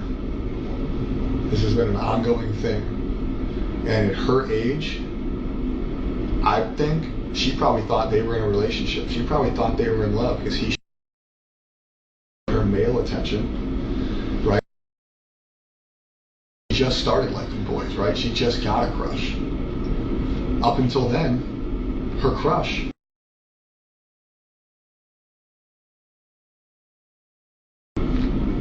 at the same time, you guys are sleeping in the same bed together. You guys are all cohabitating. She's not sleeping in her room. But you felt the need to establish a rule that they couldn't sleep in the same room. But when you established that rule, for 3 years, she's already been dating him, essentially. Whether that's legal or not. I had no idea. So I truthfully believe, and this is my belief, I'm not speaking for other detectives, I'm not speaking for the sheriff's office, the state police department, or any other agency I've said. This is Kevin's belief. I believe that you became aware of their sexual relationship. I think at a certain point throughout this relationship, you became aware of it. And for whatever reason, your reasons are your reasons, whether it was discussed that it would stop, whether it was discussed how it would go, that you feel some sense of guilt. A lot of the news statements you've given kind of, again, my opinion only, I don't speak for anybody else, whether it's in this room or out of this room, bother me. It seems like some of your emotion, up until this room, I think some of the emotion in this room is sincere. I think a lot of it's because I'm being an asshole. I'm telling you things you don't want to hear that shouldn't be said out loud. But when you talk to the news, when you talk to deputies, it feels, based on my experience in this job, that it's not sincere. I feel like some of your sadness is not real sadness. I feel like when you gave the interview with Fox 35, it was not sincere. Looking at that video one time, I didn't feel like your cries were sincere. And I'm not saying that because you're a bad person. I feel like sometimes people struggle to show real emotion when they're aware of what the truth is. So it has to be fake. This is demise for the past, let's say, 5 years, right? But her going missing, her disappearance, if you have knowledge of how it happened, where it happened, an inclination, that emotion's not going to feel sincere because you're already aware of what happened. It's almost becomes a lie at that point. If I knew anything, I promise you, I would tell you. Like, I am willing to take a lie detector test, whatever the fuck you want, but I don't know anything. He's never mentioned anything. I've never seen any signs. I tried watching her like a hawk. I thought I was doing a good job, but I wasn't. I was oblivious to everything. 4 years? Minimum. That's just how that far back the cloud goes. And I find it hard to believe for me that you were so worried about how many pills she took at night, but not where she slept or what relationship she was. His interest in her. I thought we were all safe. I thought because in that he hadn't shown me anything so far, like everything seems fine. Like he seemed like he treated her like he treats you. In his mind. It's so fucking disgusting.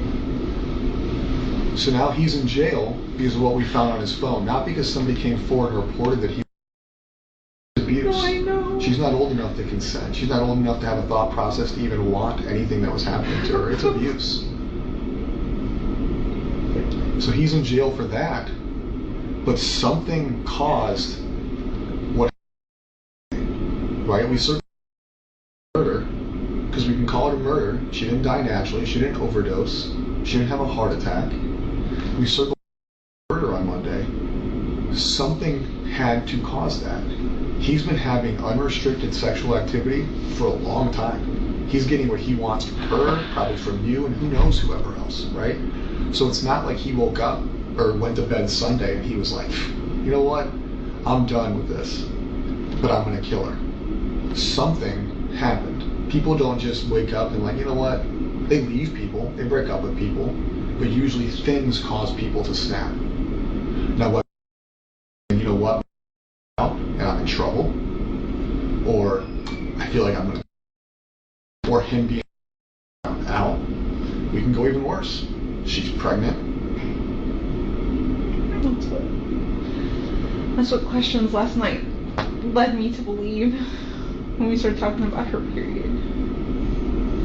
I was told that her and her friend, and granted, I'm male, never had a period, but that somebody found it weird that they were no longer on the same cycle. Could be different because she's a teenage girl. Could be that she missed her period. Have you ever found a pregnancy test at home that wasn't yours? I have 2 underneath the bathroom sink, but I haven't seen if they're still there or not. Okay. But you haven't seen any used ones in the trash? No. Their relationship hasn't changed? No. Okay. So what do you think happened Sunday? Other than him killing her, what do you think made him snap?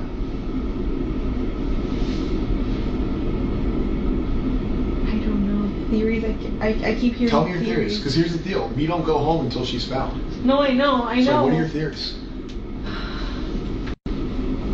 What I've heard is, what if she upset him and threatened to tell me and say that she was going to tell me, and he needed to shut that down. That's the only thing. What do you think?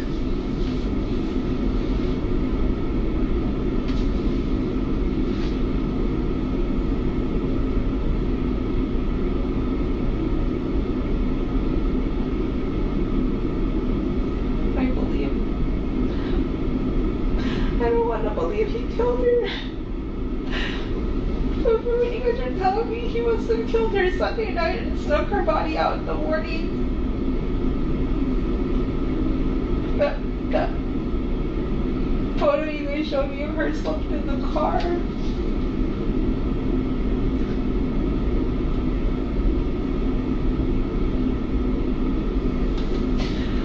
You don't want to believe he killed her. I want to believe she's still alive and that she got kidnapped, but that doesn't seem like that's the case at all. Yeah. I know my brain just wants to believe something else. I just want to believe she's still alive, she's out there.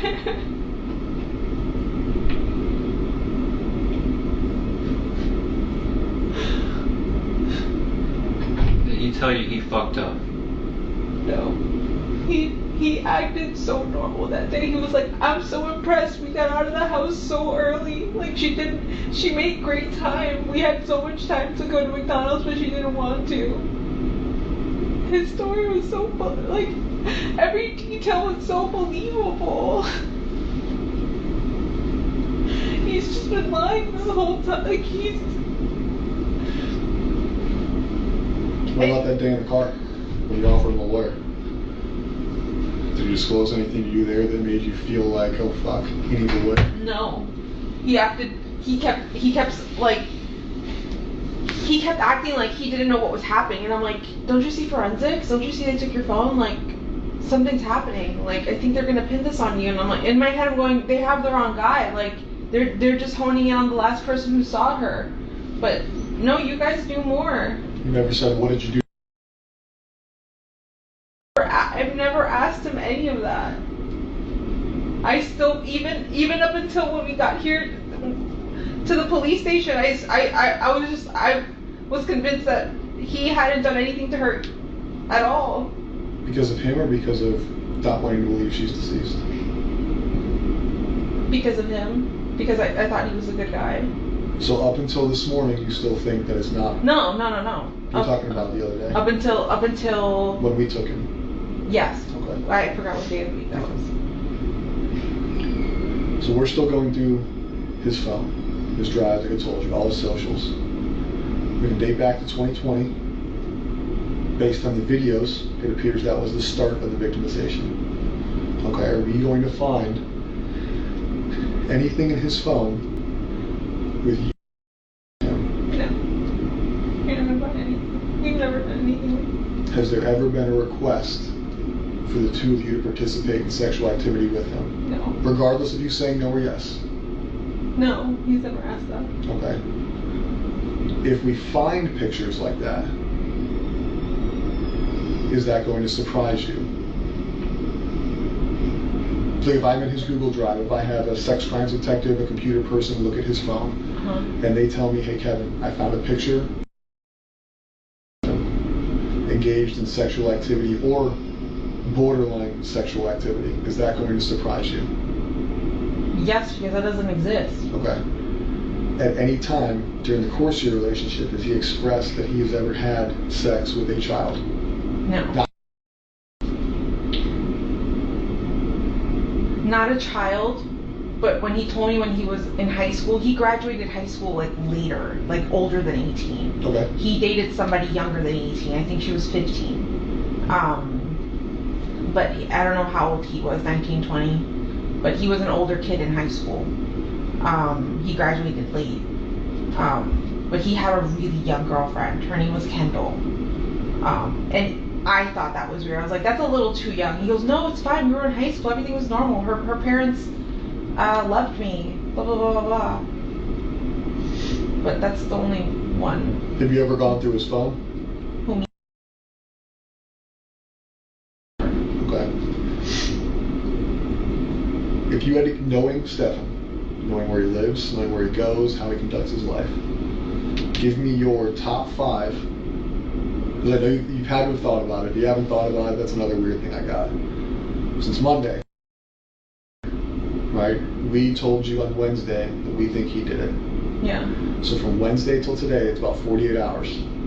Give me your top 5 places you think are possibilities based on knowing him, based on knowing his path of travel. Where do you think, and it doesn't have to be based on evidence, just in your gut, give me your top 5 places where you think he could.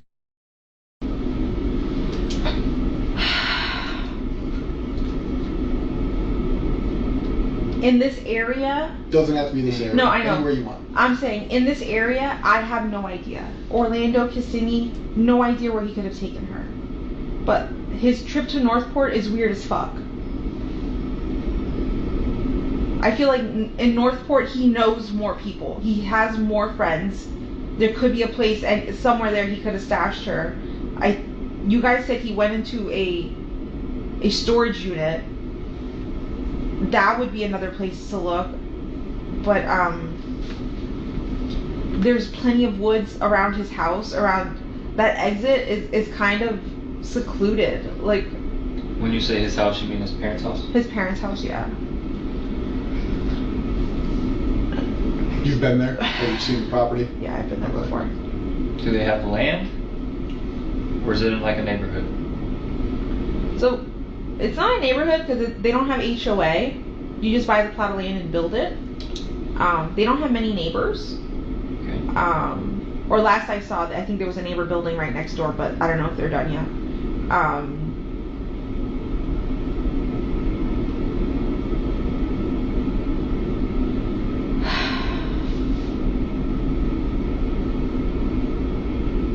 just feel like he had more. There would have been more spots in Northport for her to be dumped. Because from what you guys have told me, he went to St. Cloud, he went to 192. Could you guys tell where he turned on on any of these roads? It's just that he was on the main road?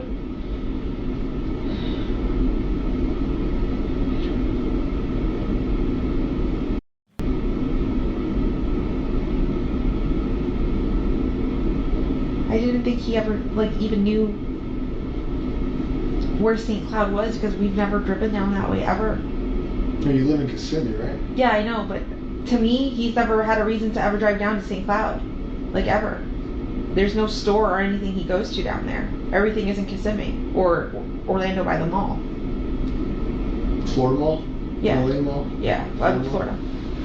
I sent the last detective like 3 spots. I could have recalled him telling me he wanted to visit. Monday, when he left the house in the afternoon and got the flat tire, he had mentioned a few of those shops, so I sent them over to you guys.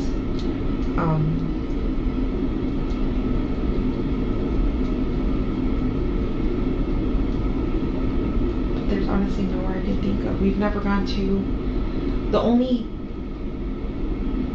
wooded area that we've ever gone together would be Shingle Creek Regional Park, where the Pioneer Village is. Okay.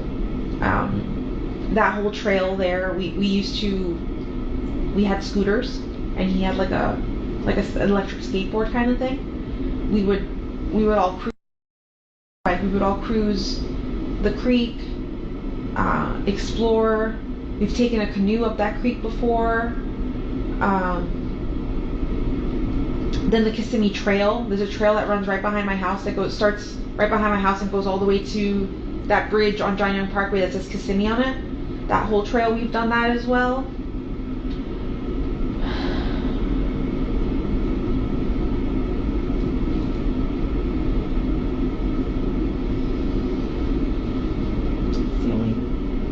That's the only places I could think that like he may have gone, because that's where I know I've gone with him before. But anywhere else, I have no idea.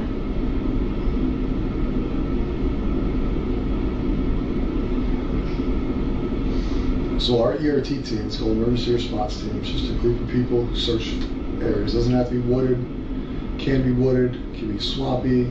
They've been out for 3 days. They're gonna be out all weekend. They will eventually, whether it's today, whether it's tomorrow, whether it's in 2026, okay? I don't think you want that to take too long. Right, I'm sure you'd like to have a funeral. I'm sure you'd like to have some kind of memorial service. The last thing you want is for us to call you in a year and say, hey, we found remains. We don't know. Okay? That may not be something you thought about till just now, but I can tell you, being someone who investigates homicide, that is something that everybody has to come think about eventually. If you can think of anything that would assist us in making that happen for you today versus 2 years from now, regardless of why you know or how you know, we need it. No, I know. If I knew anything, I would tell you right now. I promise. I want her back so bad.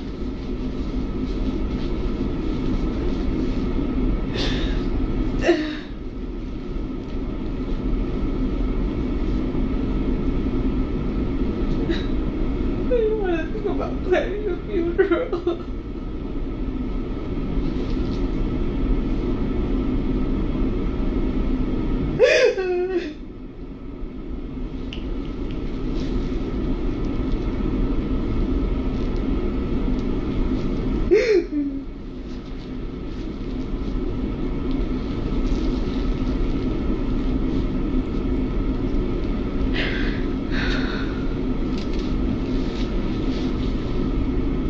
What has your communication been like with his father since this?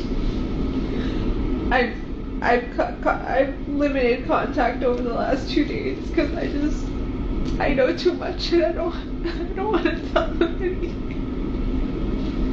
You don't want to tell them what we've told you, or you don't want to tell them what you know? No, I don't want to tell them what you guys have told me. I don't want to share any. It's so difficult because I've known them for just as long as I've known Stephan.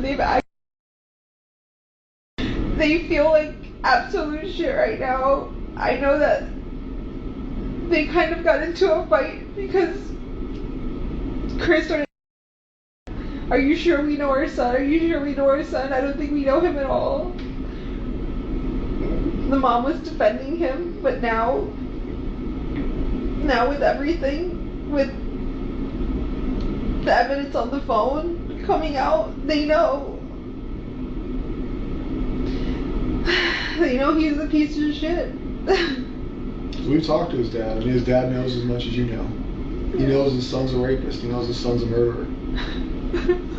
He's talked to us. He's been very open with wanting to help in any way he can, whether that's technological, whether that's verbal. Yeah, he even had, I was with him when he turned in his knife to you guys. He remembered he had a knife on him and gave it to you guys. I thought that was... Have you talked to Chris about Stephan needing a lawyer? Yeah. When?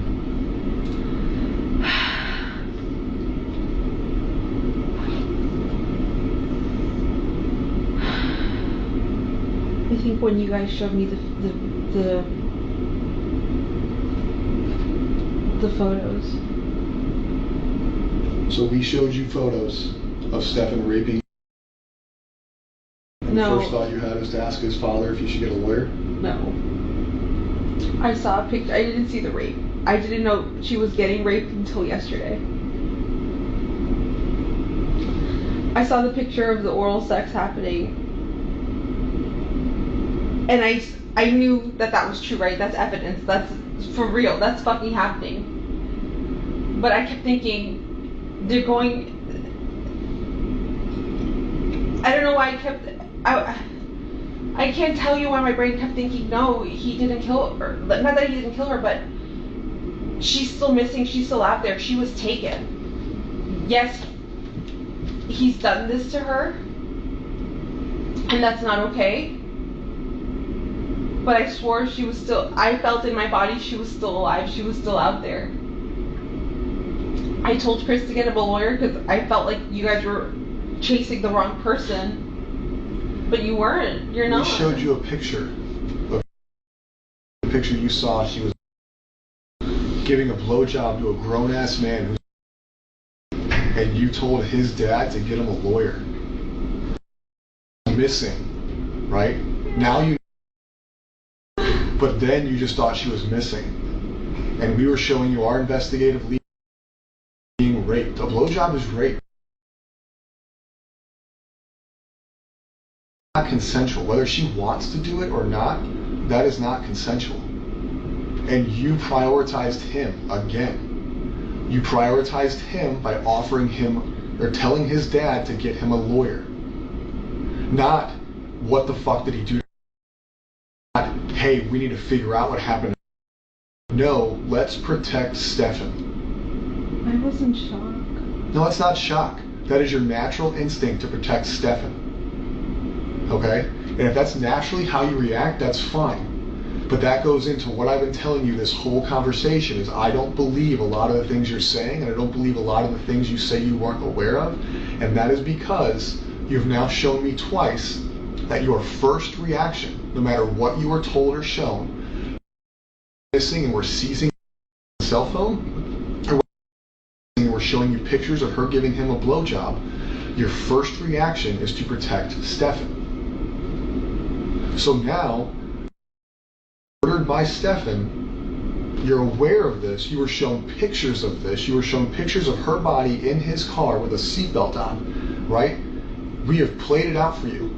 Now you're in a stage where he's in jail, you know she's passed away, and now you can feel emotion, right? Until that point, when you were shown that she was deceased, your continued first reaction is to protect this guy.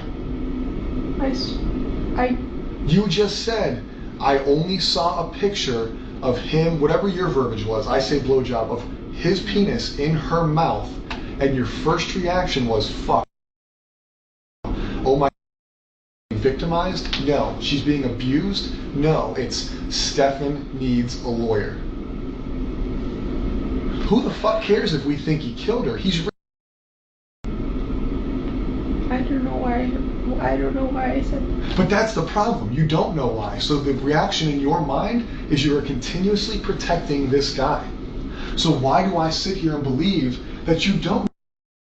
Because right now you know Stephan killed her. You know Stephan's been raping her. You know without her body, can he be charged with murder? I don't know. Exactly. So you don't know what we can do. Do I think we can charge him with murder? It's not up to me. Should he be charged with murder? Yes. Please. Does your role in her life lead this to happen? I'll be honest. Yes.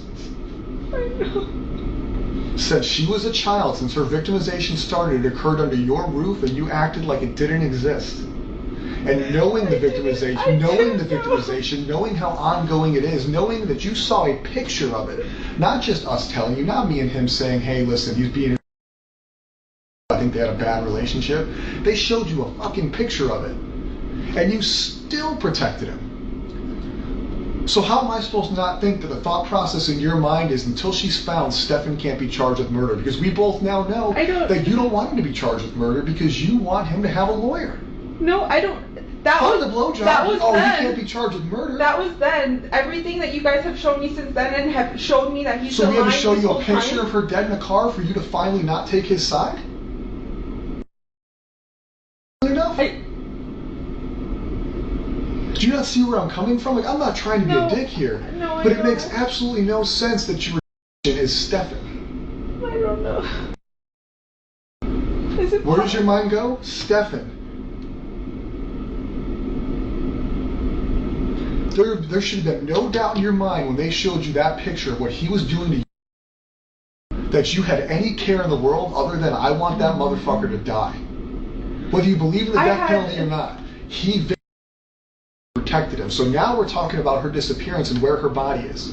Why do I believe that you're still not protecting him? Because you say so? Because you can't explain why you protect him. You can't explain what is inside of you that makes you protect Stephan. And you may never be able to explain it. But eventually we're going to have to figure it out because you haven't convinced me that you're still not protecting Stephan. I got all these people out here searching. I haven't seen my own kid in days because I'm looking. I truthfully believe that I can't go home and see my kid is because you're protecting. I can't go because you're people sitting in the woods just waiting for me to tell them where to go, but I can't because I think you're in trouble. I don't care about him. I want him to go to jail. I want the worst thing possible to happen to him in jail. I know what happens to predators in jail. Like, I'm ready for that. Like, please. I don't give a fuck about him. I'm not protecting him. But you knew he was a predator when you got shown the picture. And then you text his dad that he needs a lawyer and you hope that he invoked, was the words I was told. What? You hope that he didn't talk to us. He needs a lawyer. No. All over a picture. You didn't care.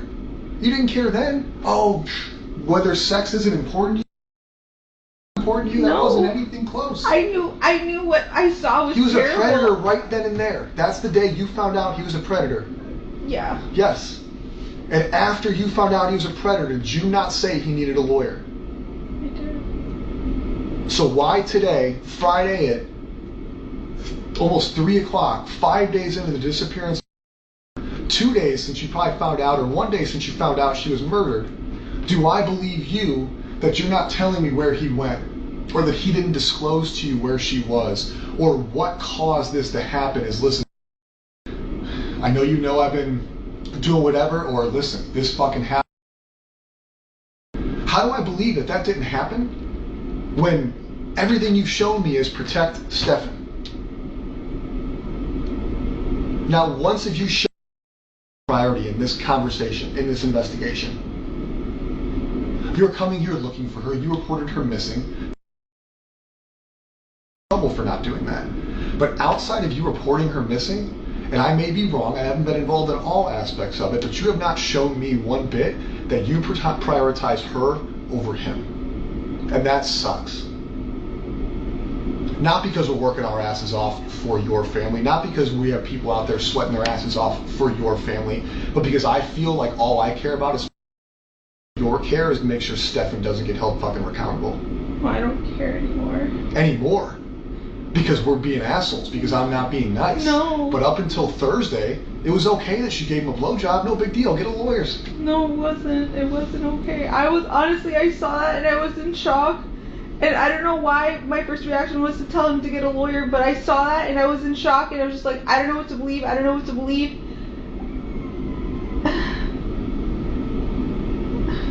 It's easy to believe it now. We showed you pictures of it. You can't deny it anymore. The sex was okay, the murder's not. At least that makes sense. None of that's okay.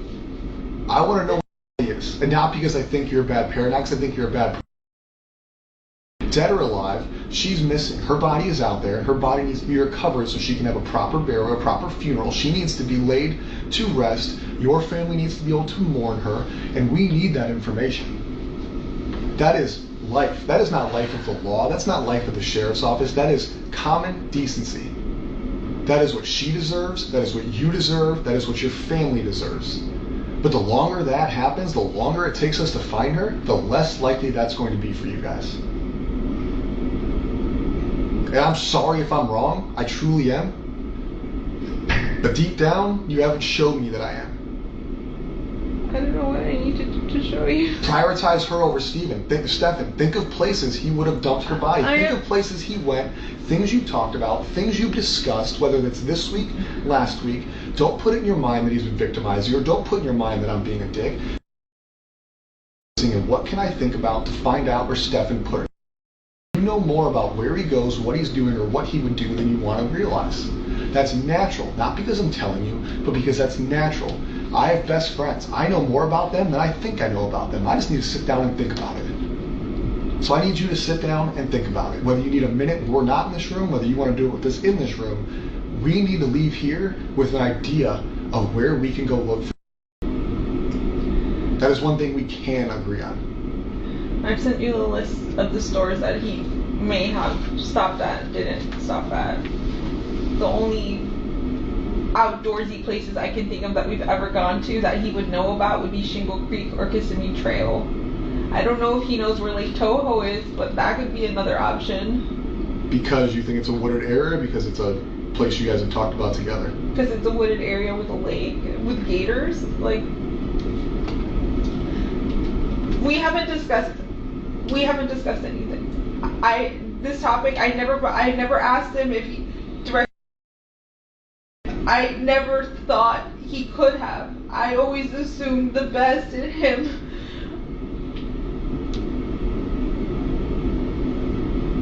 But I didn't ask him directly. I didn't even suspect. Not until you guys showed me that picture upstairs. We're here.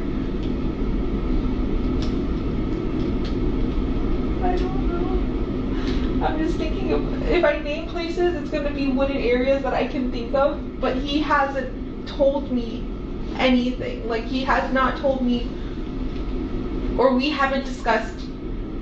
So him going to 192 that day, all you know is that he went to 192. He said he wanted to visit House Card Rules. That was one of he named 3 stores, and that's one store I can remember him listing on that list. House Card Rules? Yeah, I don't have my phone. We'll get your phone a little bit. House Card Rules. What kind of store is that? I don't know if that's like a video game or card game or board top game store. But that's on 192. Close to one. I think close to 182 somewhere. And he said he wanted to go to 3 stores. Yeah.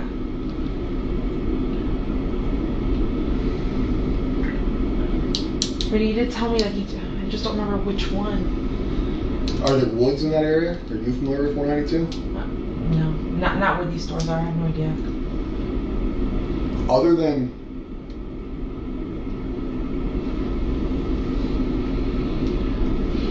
you came up with wooded areas that you know of. Yeah. You came up with wooded areas that you think he could dump a body in. Because I've been there with him, yeah. I need to know wooded areas where he travels. Right? You're saying we've been there so she could be there. So that tells me she's not there. It tells me it's a waste of a search. Okay. Because when I put 90 plus people there, that's all day. Right? We got to coordinate that. We got to put them there. So we need fruitful searches. Yeah.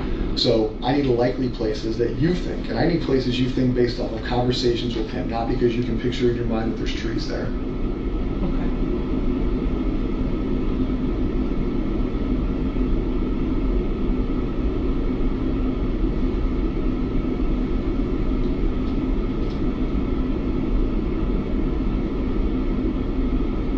There's no conversation I can think of where he's named interest in being anywhere near woods or it being along his way.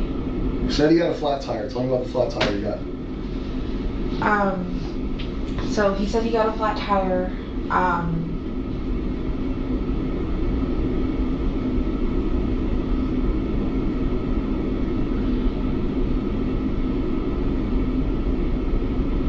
not sure when he got a flat tire, but he said he got a flat tire and then came directly home, and he got home around 2:40. So flat tire, he said he was driving down 192 and it just popped and shredded and fell apart. And he pulled over into a plaza and changed the tire for the first time in a very long time, and said he hurt himself doing it. The frame of the car, something came down on his finger. All his lies, I don't care. But I want to know what you question him about. Why was he there? What was he doing? There's no way you're the most trusting woman in the world. You just don't ask clarifying questions. I know no relationship I've ever been in is that trusting. He just tells you he's gone at 3 in the morning getting a fucking Wawa, and you're like, ah, whatever, bet. Same thing with this. It's like, oh, I got a flat tire, was here. Why is he at these places? Do you not question him? Why were you on 192? Why did you dip out at 3 in the morning with my car? I didn't know he dipped out. Because this is 2 times he went to 192. He went to 192 the day she disappeared, right? He's roaming, looking for her south of where she went missing, because supposedly she went missing.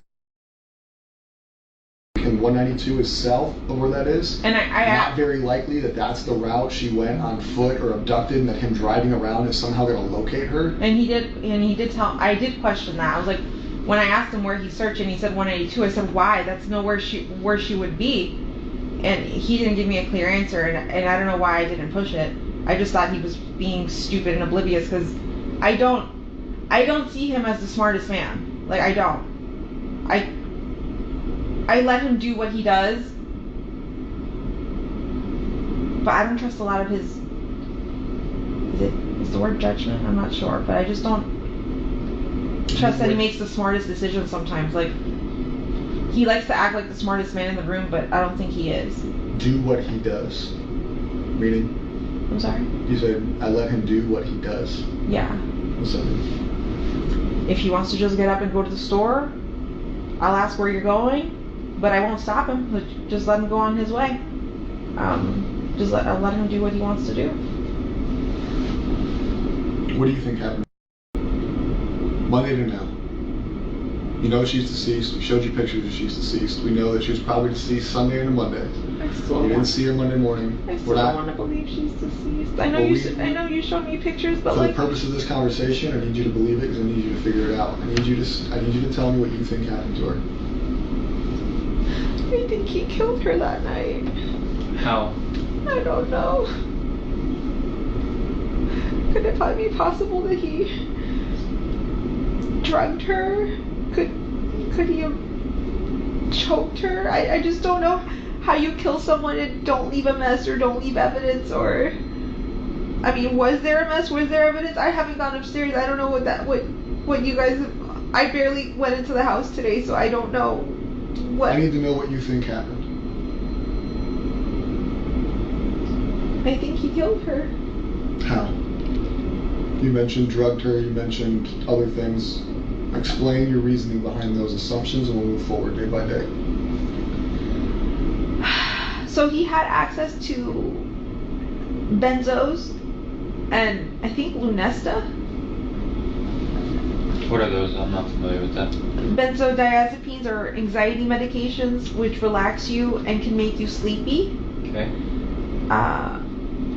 And Lunesta, I think, is a sleeping medication, like for insomnia. So I don't know if it's possible he gave her something and she was drugged. In those photos that you showed me where you're saying she's dead, maybe she was drugged. But if she is dead and it was done upstairs, I could just only imagine that he choked her. I don't know how else you would kill someone and not leave a mess. How do you think he got her out? I have no idea, because roommates come in and out of the house at any given point in the morning and we don't know their schedules. They can come in at any time. You guys showed me a picture, I think, of him or her in the car at 7:30 in the morning. My roommate left the house. She's the one who leaves the earliest. She left at 7:45. So like, what if he had waited a little longer? She would have caught him with carrying a body out of the house. How did he do that without being caught or seen?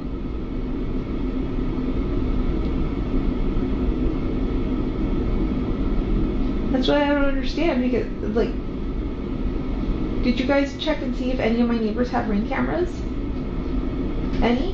Nothing? I don't know what data we've gotten from them, but at this point I need to know what you think happened to her. I don't need you to ask us what we found. Okay. What we found has happened. I need you to come up, in your words, in your mind, what do you think happened that night into Monday, because we do not know. We do not know if her murder occurred Sunday or Monday. All we know is that when you went to bed, they went to bed together, and she's no longer here. So I need to know what you think happened to her, how he got her out of the house, where he went, how he got her into the car, what is thought on what happened? I think she was killed Sunday night into Monday morning.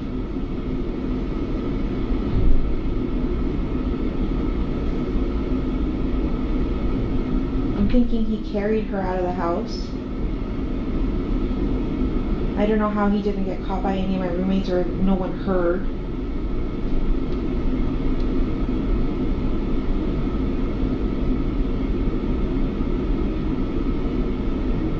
You're saying he drove all around town.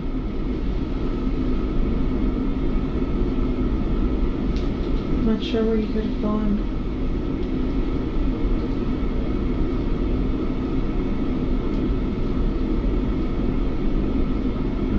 And then him coming home and leaving and coming home and leaving, what do you think?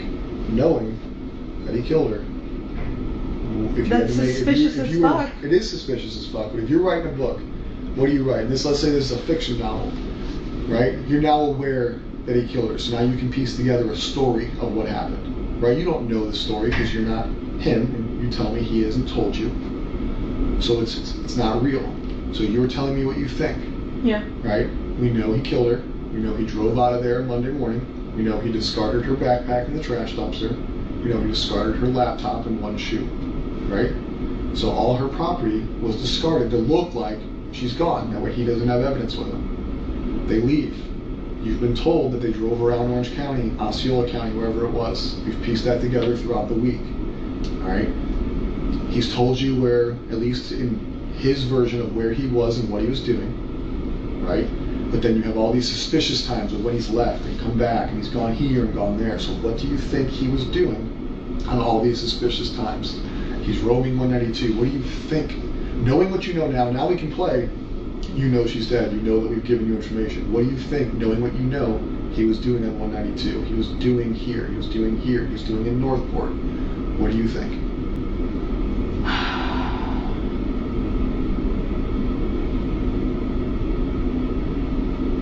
So him leaving early in the morning and driving around aimlessly somewhere.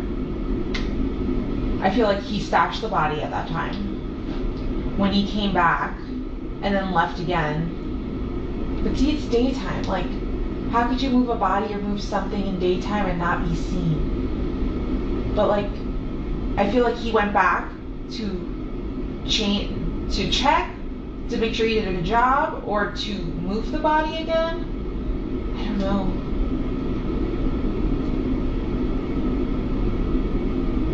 But him leaving the house multiple times without his cell phone is sketchy as fuck. It's so suspicious. Which is an intentional act. It's not accidental, so that can play into what you think happened. Yeah. Do you think phone being on the dresser was intentional? Her cell records and her cell data from her cell phone show it is not common for her to leave her phone at home. It is common for her to go to school with her. No teenager leaves their phone at home. It's what they're attached to it. She's left her phone home multiple times. Her cell data shows that normally it goes with her, so that's intentional. You know it's intentional because he left his too. Yeah. Right? Whether it's an accident last Friday, this Monday, was not an accident. Yeah. So you think that he dumped her when he was driving around? You think that when he left, he went to check her body? Possibly. Okay. Why would you go back out to 182 without your cell phone? Like, I don't disagree. So he goes out to 192. We think he may have checked where he dropped her or dumped her. He comes home. He tells you he's just roaming around aimlessly. Right? Yeah. So that's twice on 192 in one day, because he went to look at the house of cards bullshit or whatever it is. Yeah. And then he went to do the roaming to look for her on this random highway that he never goes to. Okay. We go into the next day and the next day. Think of the suspicious things he's done. Tell me what you think he's doing.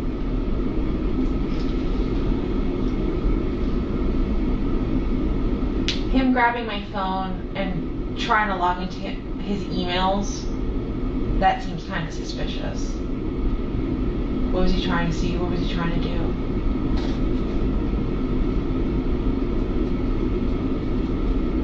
The thing is when he had my cell phone, now that I think back to it, he had something wrapped around it, so the phone was under a blanket and he was like this. because I tried looking at the screen at one point and I could see an email. But I was And that was the cell phone we took from you today, or you gave us today. Yeah, yeah, yeah.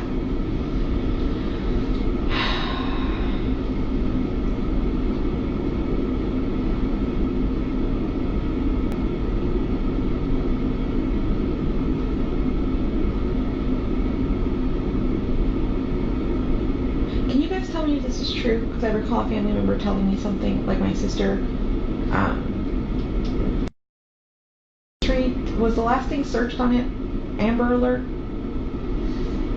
Her cell phone has Amber Alert searches in it, but I looked through her cell phone last night. I do believe that she may have been clicking on links for Amber Alerts that came through. I don't think she was actually searching them. Okay. They could have just been links she clicked on.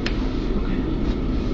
Because I wasn't sure if that was him Googling on her phone about Amber Alerts or if that was her. That we will never know. He is not obviously cooperating. Can you like, could you guys explain what happened yesterday? Before that, I need you to continue going away. Yeah. Where are we at? Suspicious utilization of your phone. Of the phone. Him disappearing multiple times. Him disappearing to Northport. What the hell is he doing? That is suspicious. I mean, now that I know that that's where he went, that is suspicious as all fuck.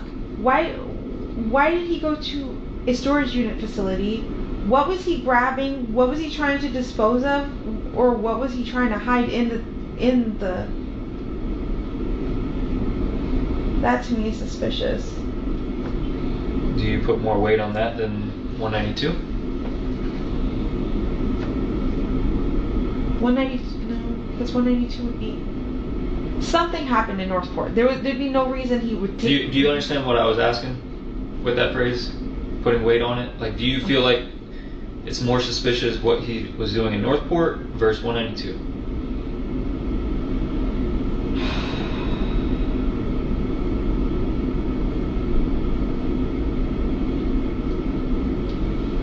I don't know which one's I don't know which one is more suspicious to me. They both 192 seems to me like the easiest place he could have dumped her or like figured out where to put her. Unless she was in my trunk the whole time and he went to Northport. The trunk of your car? Yeah. Didn't you drive your car at some point? Did you guys sit in your car at some point? I did. So that's what I'm saying. Like, I would have probably smelled something, but I didn't. So I'm just trying to think, like, did he stash a body in Northport? No, I don't think so. He's probably hiding something or destroying something. So I guess 192 would probably be the most important right now.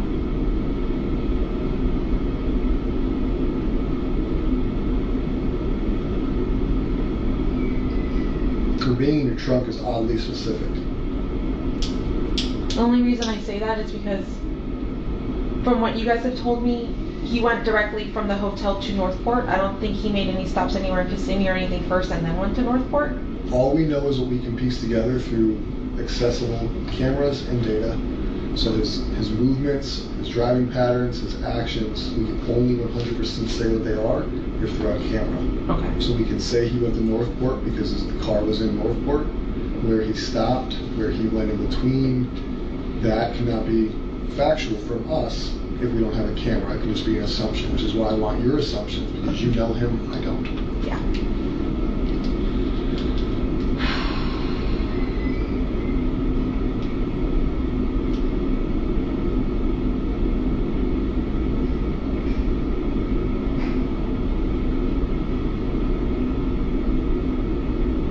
If I fell asleep at 3:30, 4 o'clock in the morning, at the hotel, what was that, Monday night? Tuesday night?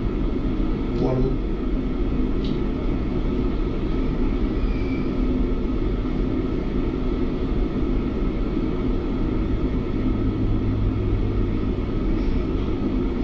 I'm just trying to think, like, could he have had time to stop somewhere wherever he stashed her and then took her to Northport.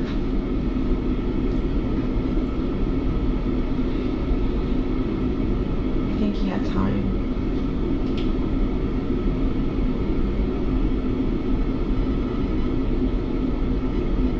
Has he cleaned your car since he came back from Northport? Has he brought it to a car wash? Has he detailed it, paid somebody to come out? No. Because you, through your, we call it a fiction novel, you pieced together what you think happened based on a suspicious activity, and you ended with, you think he put her in your trunk and brought her to Northport. Yeah.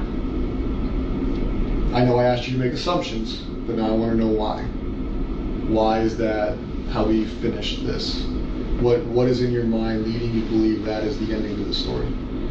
Because 192 seems like a really busy strip, and I can't think of anywhere immediately, like, other than going deep into St. Cloud, like passing St. Cloud, like going into Holapa or Harmony, that I could see some stashing the body somewhere around there. But Northport has so many wooded areas, and I feel like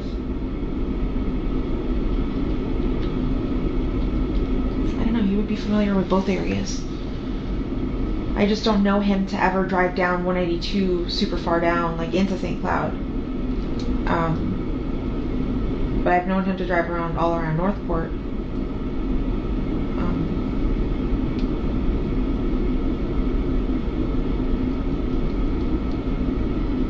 But see, I don't want to say anything and like lead you guys down to Northport to do a search and nothing's there. I'm just We're gonna go everywhere. We're searching woods right now where she's not. Okay. I just want to be like, I know you guys are like looking at me for the details, but I'm like, I don't want to send you on a wild goose chase.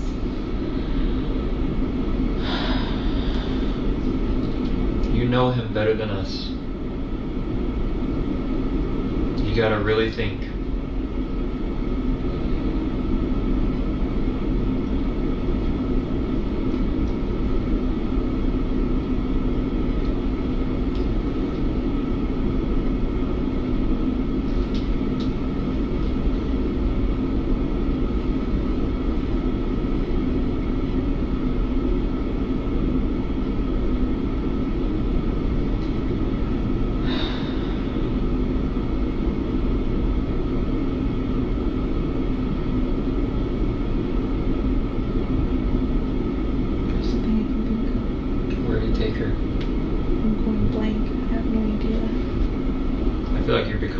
Right now, I feel like you want to tell us.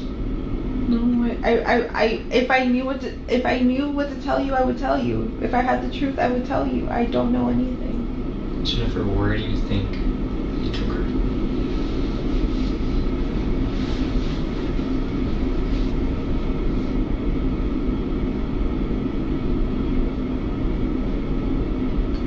If I were him and I had to stash a body,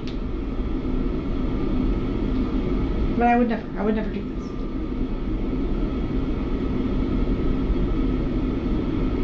My mind would say to go to Lake Toho.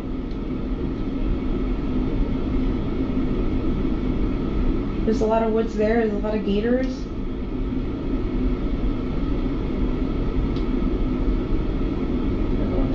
I don't want to think about though.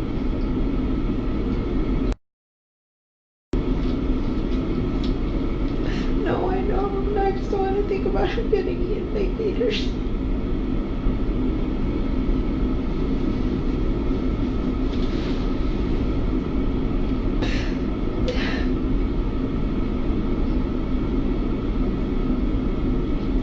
I don't know where she is, guys.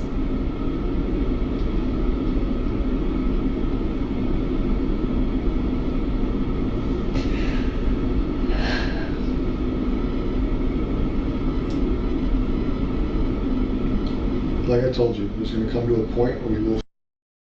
Right? Volusia County Sheriff's Office just found somebody the other day that's been missing for a long time. People get found. Sometimes it's quick, sometimes it's not quick. I hope in this situation it's today, tomorrow, Sunday. But we will find her. What you need to think about is when we find her, is there an opportunity or a chance that we are going to prove that you did not assist us to your full capability in this investigation? And if that is true, you need to think about the consequences of that. Consequences of hindering a murder investigation or a capital sexual battery investigation could be punishable up to probably the same charges, the same time in jail. I know you know that I don't believe what you're saying, and I know you know that I think you prioritize Stephan, but you prioritize jail. You see what I'm saying? Like, if we come back and prove that you sat in this room and misled us, No. that you didn't lead us in the right direction, or that you assisted, or you acknowledged, or you knew,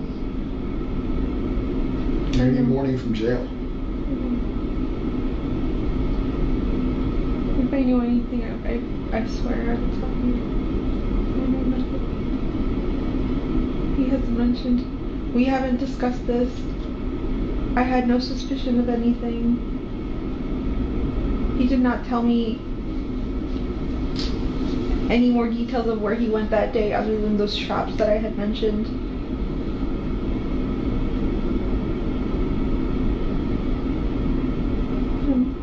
I'm giving you my truth.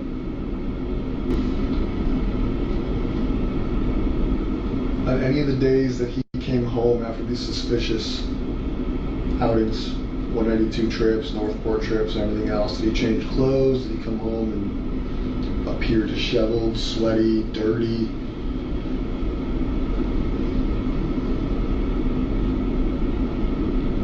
I don't believe he showered.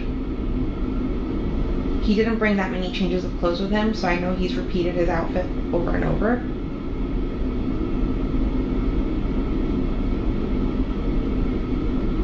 It's possible he could have come home all sweaty and disheveled after the supposed changing the tire thing, but I wasn't home to see that. But other than that, I didn't see him come home dirty or sweaty or anything like that.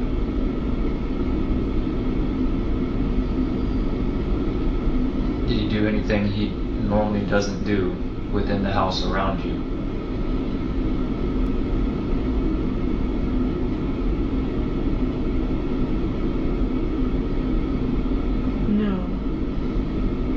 No.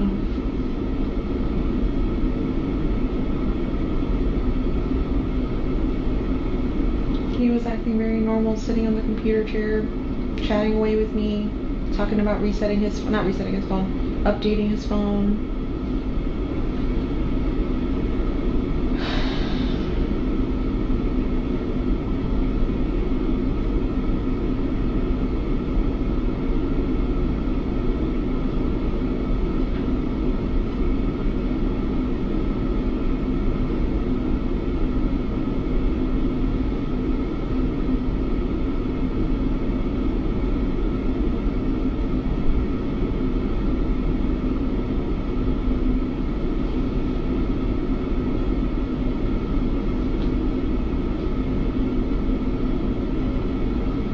Did he carry tools in his car to change the tire, typically? I think he said there was a tire iron in the car and the jack. Did he bring it inside? Did he leave it in the car? After? I think he left everything was in the car.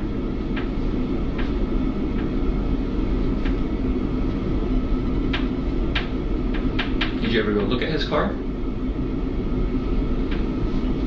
To verify that he changed his tire? I don't think I did. Never dawned on you to go double check. Except by the time he would have got back from the tire, you were gone, right? Yeah. What you told us? Yeah. And then she was reported missing. Yeah. During that time. Yeah. And it never dawned on you to be like, damn, did he really change his tire? Let me double check. No. We got home really late that evening and I didn't even think of doing that. This is part of our problem. You did so many things and you never questioned it. I didn't suspect him. How can we believe some of the stuff that you're telling us, or believe that you don't know?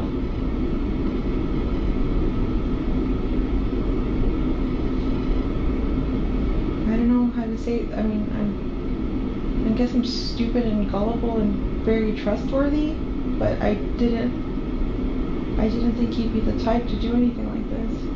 I didn't doubt.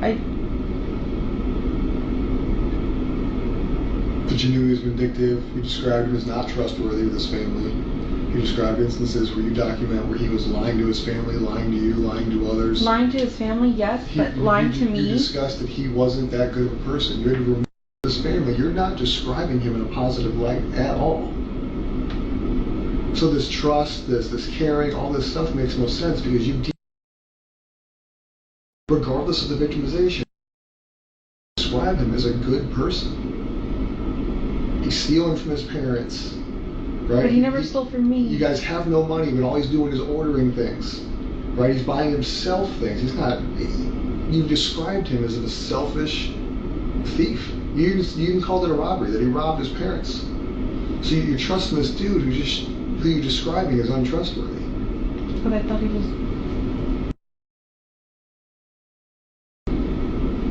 What happened to her? Where did you ask that? I can't fathom that. I can't wrap my head around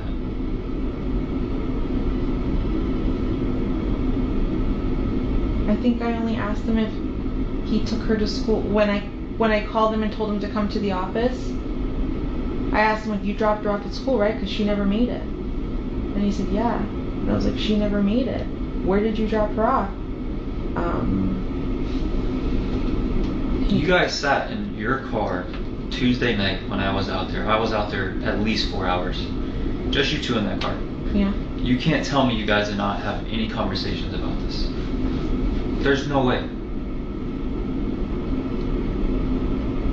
A reasonable person would have been questioning him. You were the last person with her. What the hell happened this morning? You never did that in that car. No, I didn't.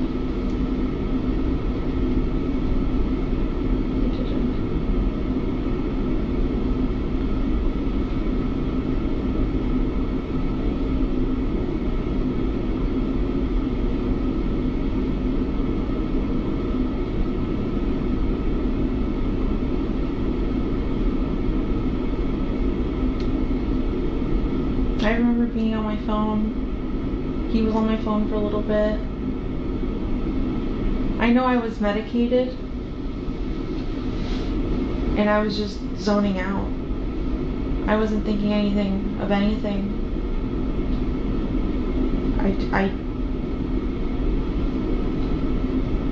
never asked him. Just asking him that one time to me was, if he took her to school, that was enough answer for me. I don't know, I just wanted to think.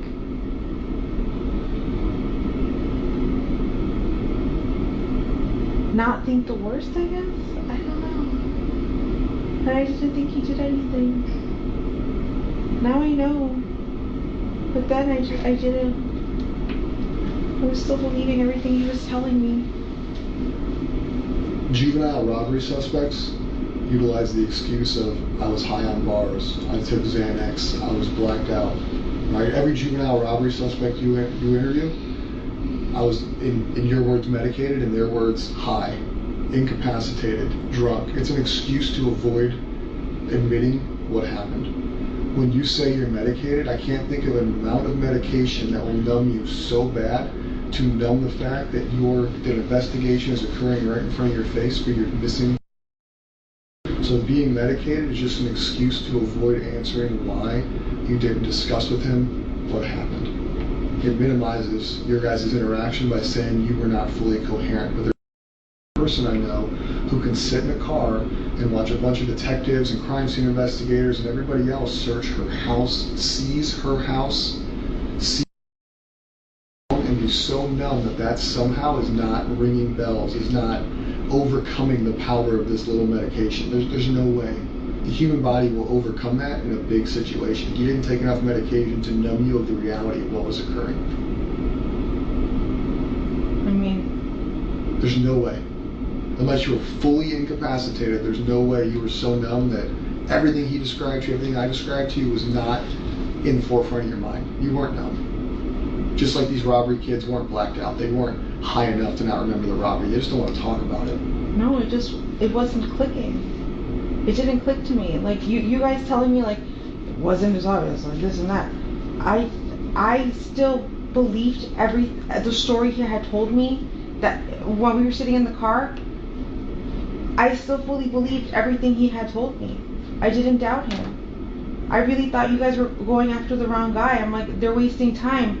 The real suspect is out there. She's being sex trafficked. That was my biggest fear, is that she was being sex trafficked. I didn't think that she would actually be dead.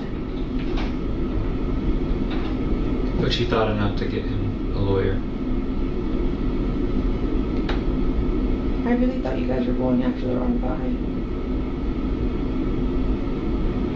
At that point, from the jump, we've been trying to find her.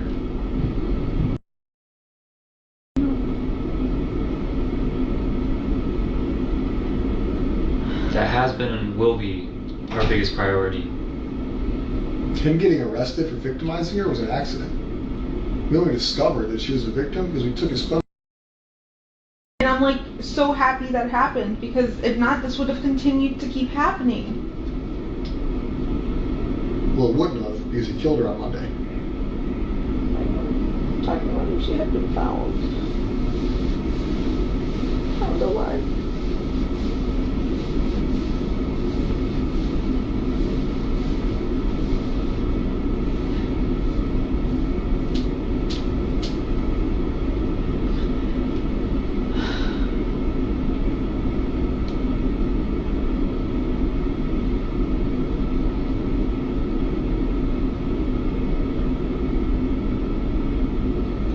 There's no, I've asked this before, but there's no like map you guys can show me of like with a highlighted route of where he could have taken, to see if I could recognize anything or suspect anything.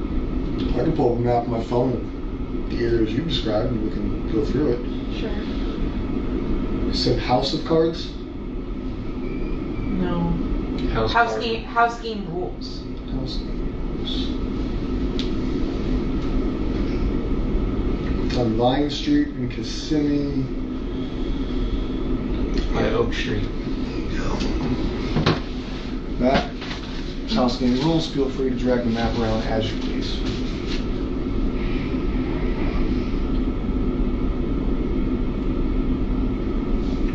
That's all wooded, oh my god. And realistically, Florida has a lot of wetlands, so anything you see that's green may not necessarily be wooded. This may be a rule, but we're looking more for where you think based off of this route, not necessarily just like the green parts of the map. Yeah.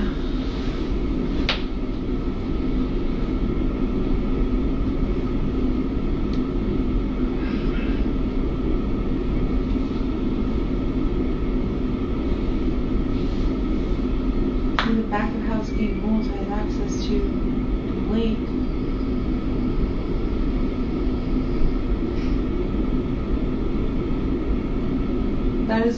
That is the one shop I can remember him specifically naming that he was going to that Monday. He said House Game Rules. Did he make it there? I don't know.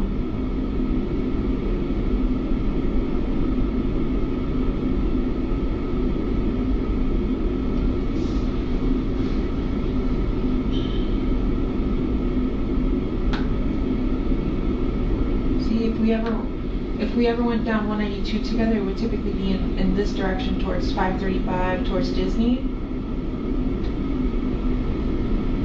That's why I find it really strange that you guys say St. Cloud, because I've never gone into St. Cloud with him before.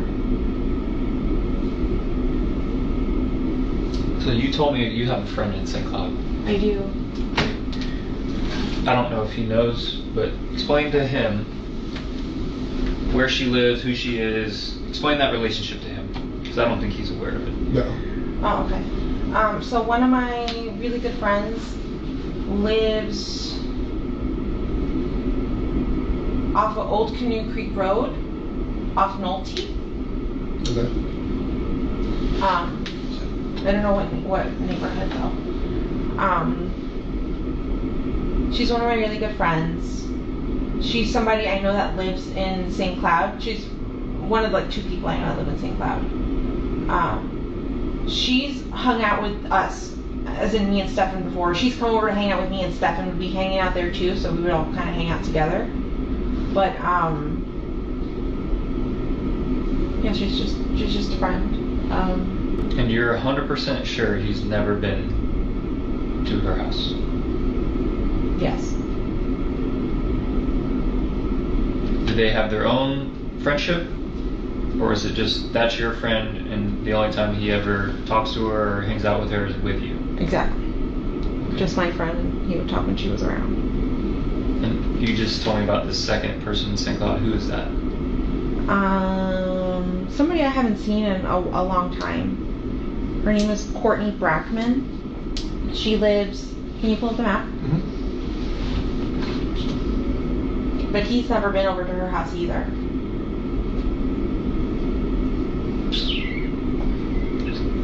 Search.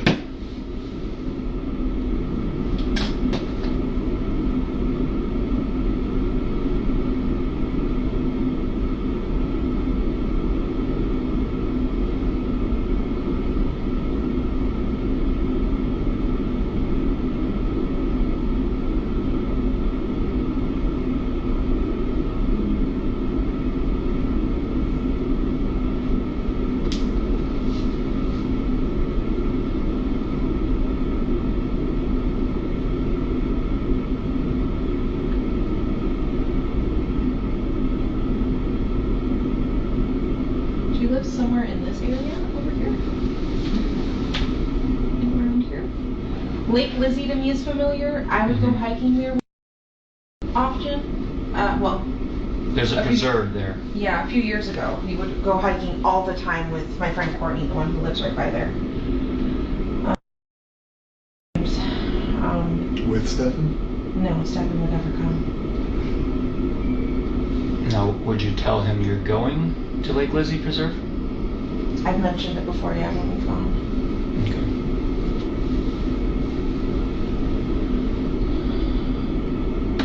Okay. When we talked about St. Cloud and, you know, he had asked for your top 5 places, why did this ever cross your mind? Lake Lizzie? Any of these places in St. Cloud that you're familiar with? I mentioned them the first time St. Cloud was brought up. I mentioned my 2 friends that live there. And then, I don't know if I ever mentioned Lake Lizzie. Not sure. Do you know if Lake Lizzie was special? She did enjoy going out there. Was she verbal about that? Like, did she make that known to you guys? She always told me that if we were to go hiking out there to let her know, because I've gone hiking without her. I want to go. But it's been a really long time since I've done a hike down Lake Lizzie with her. Okay. It's been at least 2 years.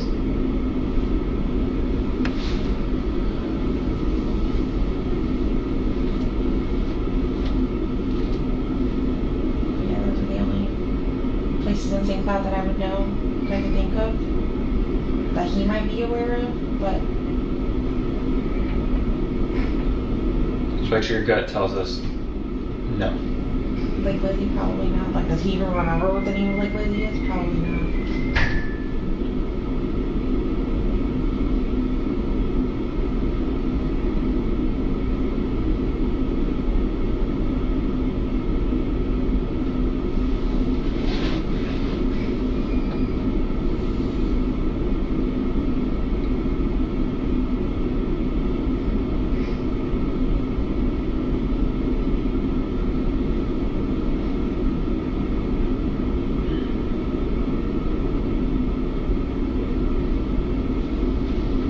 Is it okay if I look up past card rules again? Yes.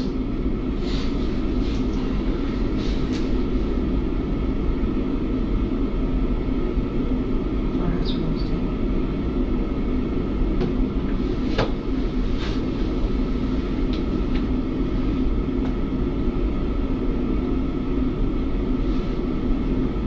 Was he into video games? Yeah. Yeah. World of Warcraft, into tabletop games like Dungeons and Dragons and Warhammer 40k, card games like Lorcana, which is a Disney card game. That's what he told me he was going to go do Monday. He was going to go look for Lorcana cards, and that's why he was going to go to House Rules Gaming. he was just gonna make a few stops, and I said, why are you doing that? Why are you wasting time when we don't have money? Like, you don't have money to spend. He's like, oh, I'm just browsing. I just want to look. I want to see what they have available. That's all he said. Every time I did question him, he always had an answer.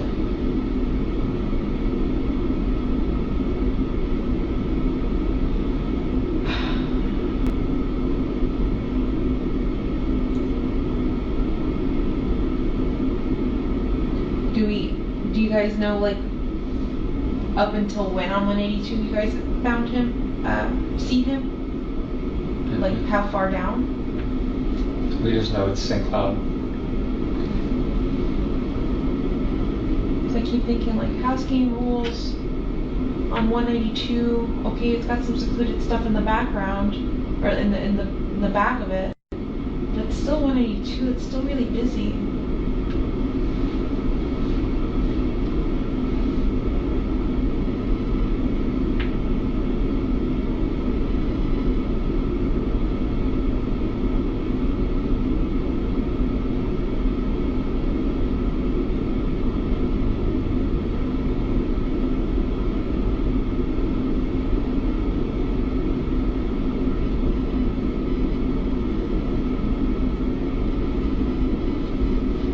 Really busy till you pass St. Cloud.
So right now, I'm pretty sure they're still doing your film. I think. How'd you get here? You're driven here? I was driven here, but my dad followed behind. I think you guys said my car might be ready. We'll verify that in a minute. The investigation is still going. Yeah. Right, Stephan also is not in charge of murder. Right, just a sexual. He's not, or he is? He has not been. Oh, okay. He's just been charged with sexual battery. I have a couple questions for you that are going to be on record, that are going to be official, that I need you to answer truthfully. Because if they're determined that you did answer not truthfully, you can be held accountable for it. Make sense? Yeah. Raise your right hand. Do you swear that everything we talked about today in this interview is true and correct? Yes. Did you lie to me or the detective at any time? No. Okay. Do you currently know, or have you ever been aware of where his body has been since Monday? No. Did you have any? No. Were you aware at any time, whether it be the most recent instance or the first instance, victimization sexually by Stephan? Okay. At this time, you do not know where Stephan went on 192? I don't. You do not know where he went in Northport? I do not. And you have at no time this week had any conversations with Stephan where he disclosed what he did? No. Okay. The story that we talked about of what at one point we discussed that she could potentially have been in a trunk on the way to Northport. Yeah. Is that information you know to be true or an assumption? An assumption. Okay. Do you have any questions for us before we go check on the phone in the car? We may not be able to answer everything, but if you have questions, we can see if we can answer those questions.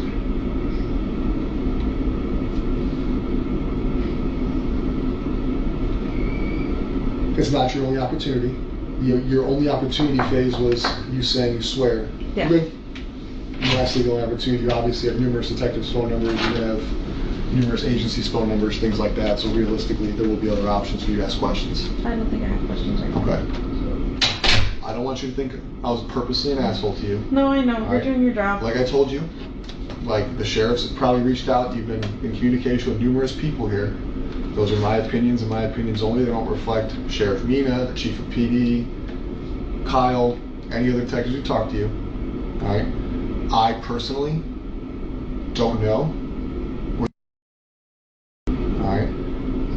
We will be here all weekend. We will be here all night. My only hope is that you truthfully did not lie to us. You truthfully don't know where she was, and that you truthfully did not know what was happening to her.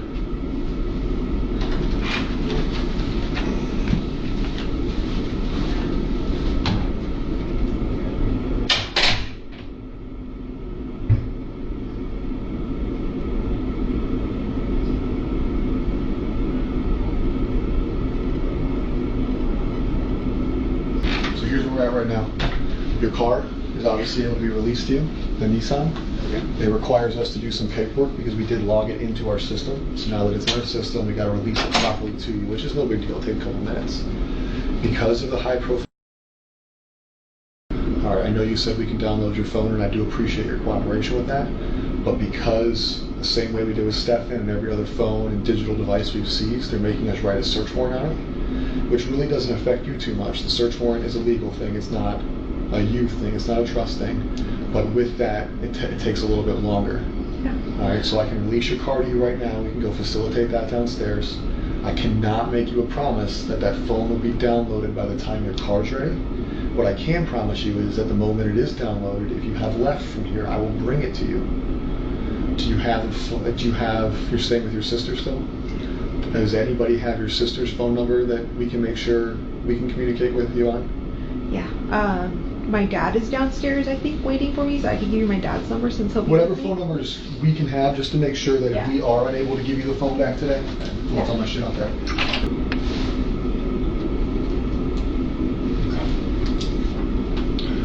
Are you going to be going back to your condo? Or are you going to go to... I don't think I'm returning to my townhouse ever again. I want to. I want to be staying with my sister. So what we'll do is we will walk you out this back parking lot. If the car is in the back corner, so I'll walk with you. We'll go through the back so we don't go through the front lobby. There was a press conference today. Obviously, none of us got to see what was said. I assume it's just an update. But we will go through the back to go get the car, and that way we are not walking through the front lobby making you wait out there. I don't know if there's still media present. I assume you're not in the state or mood to go walk past 32 news cameras. So we will go out the back and get the car, and I'll show you how you can leave here, and we can call your dad from the back so he can know where to go or where to meet you. Yeah. You just tell him, hey, she's gonna be in the back parking lot. You can drive around. You guys can follow each other out or whatever you choose to do that way. All right.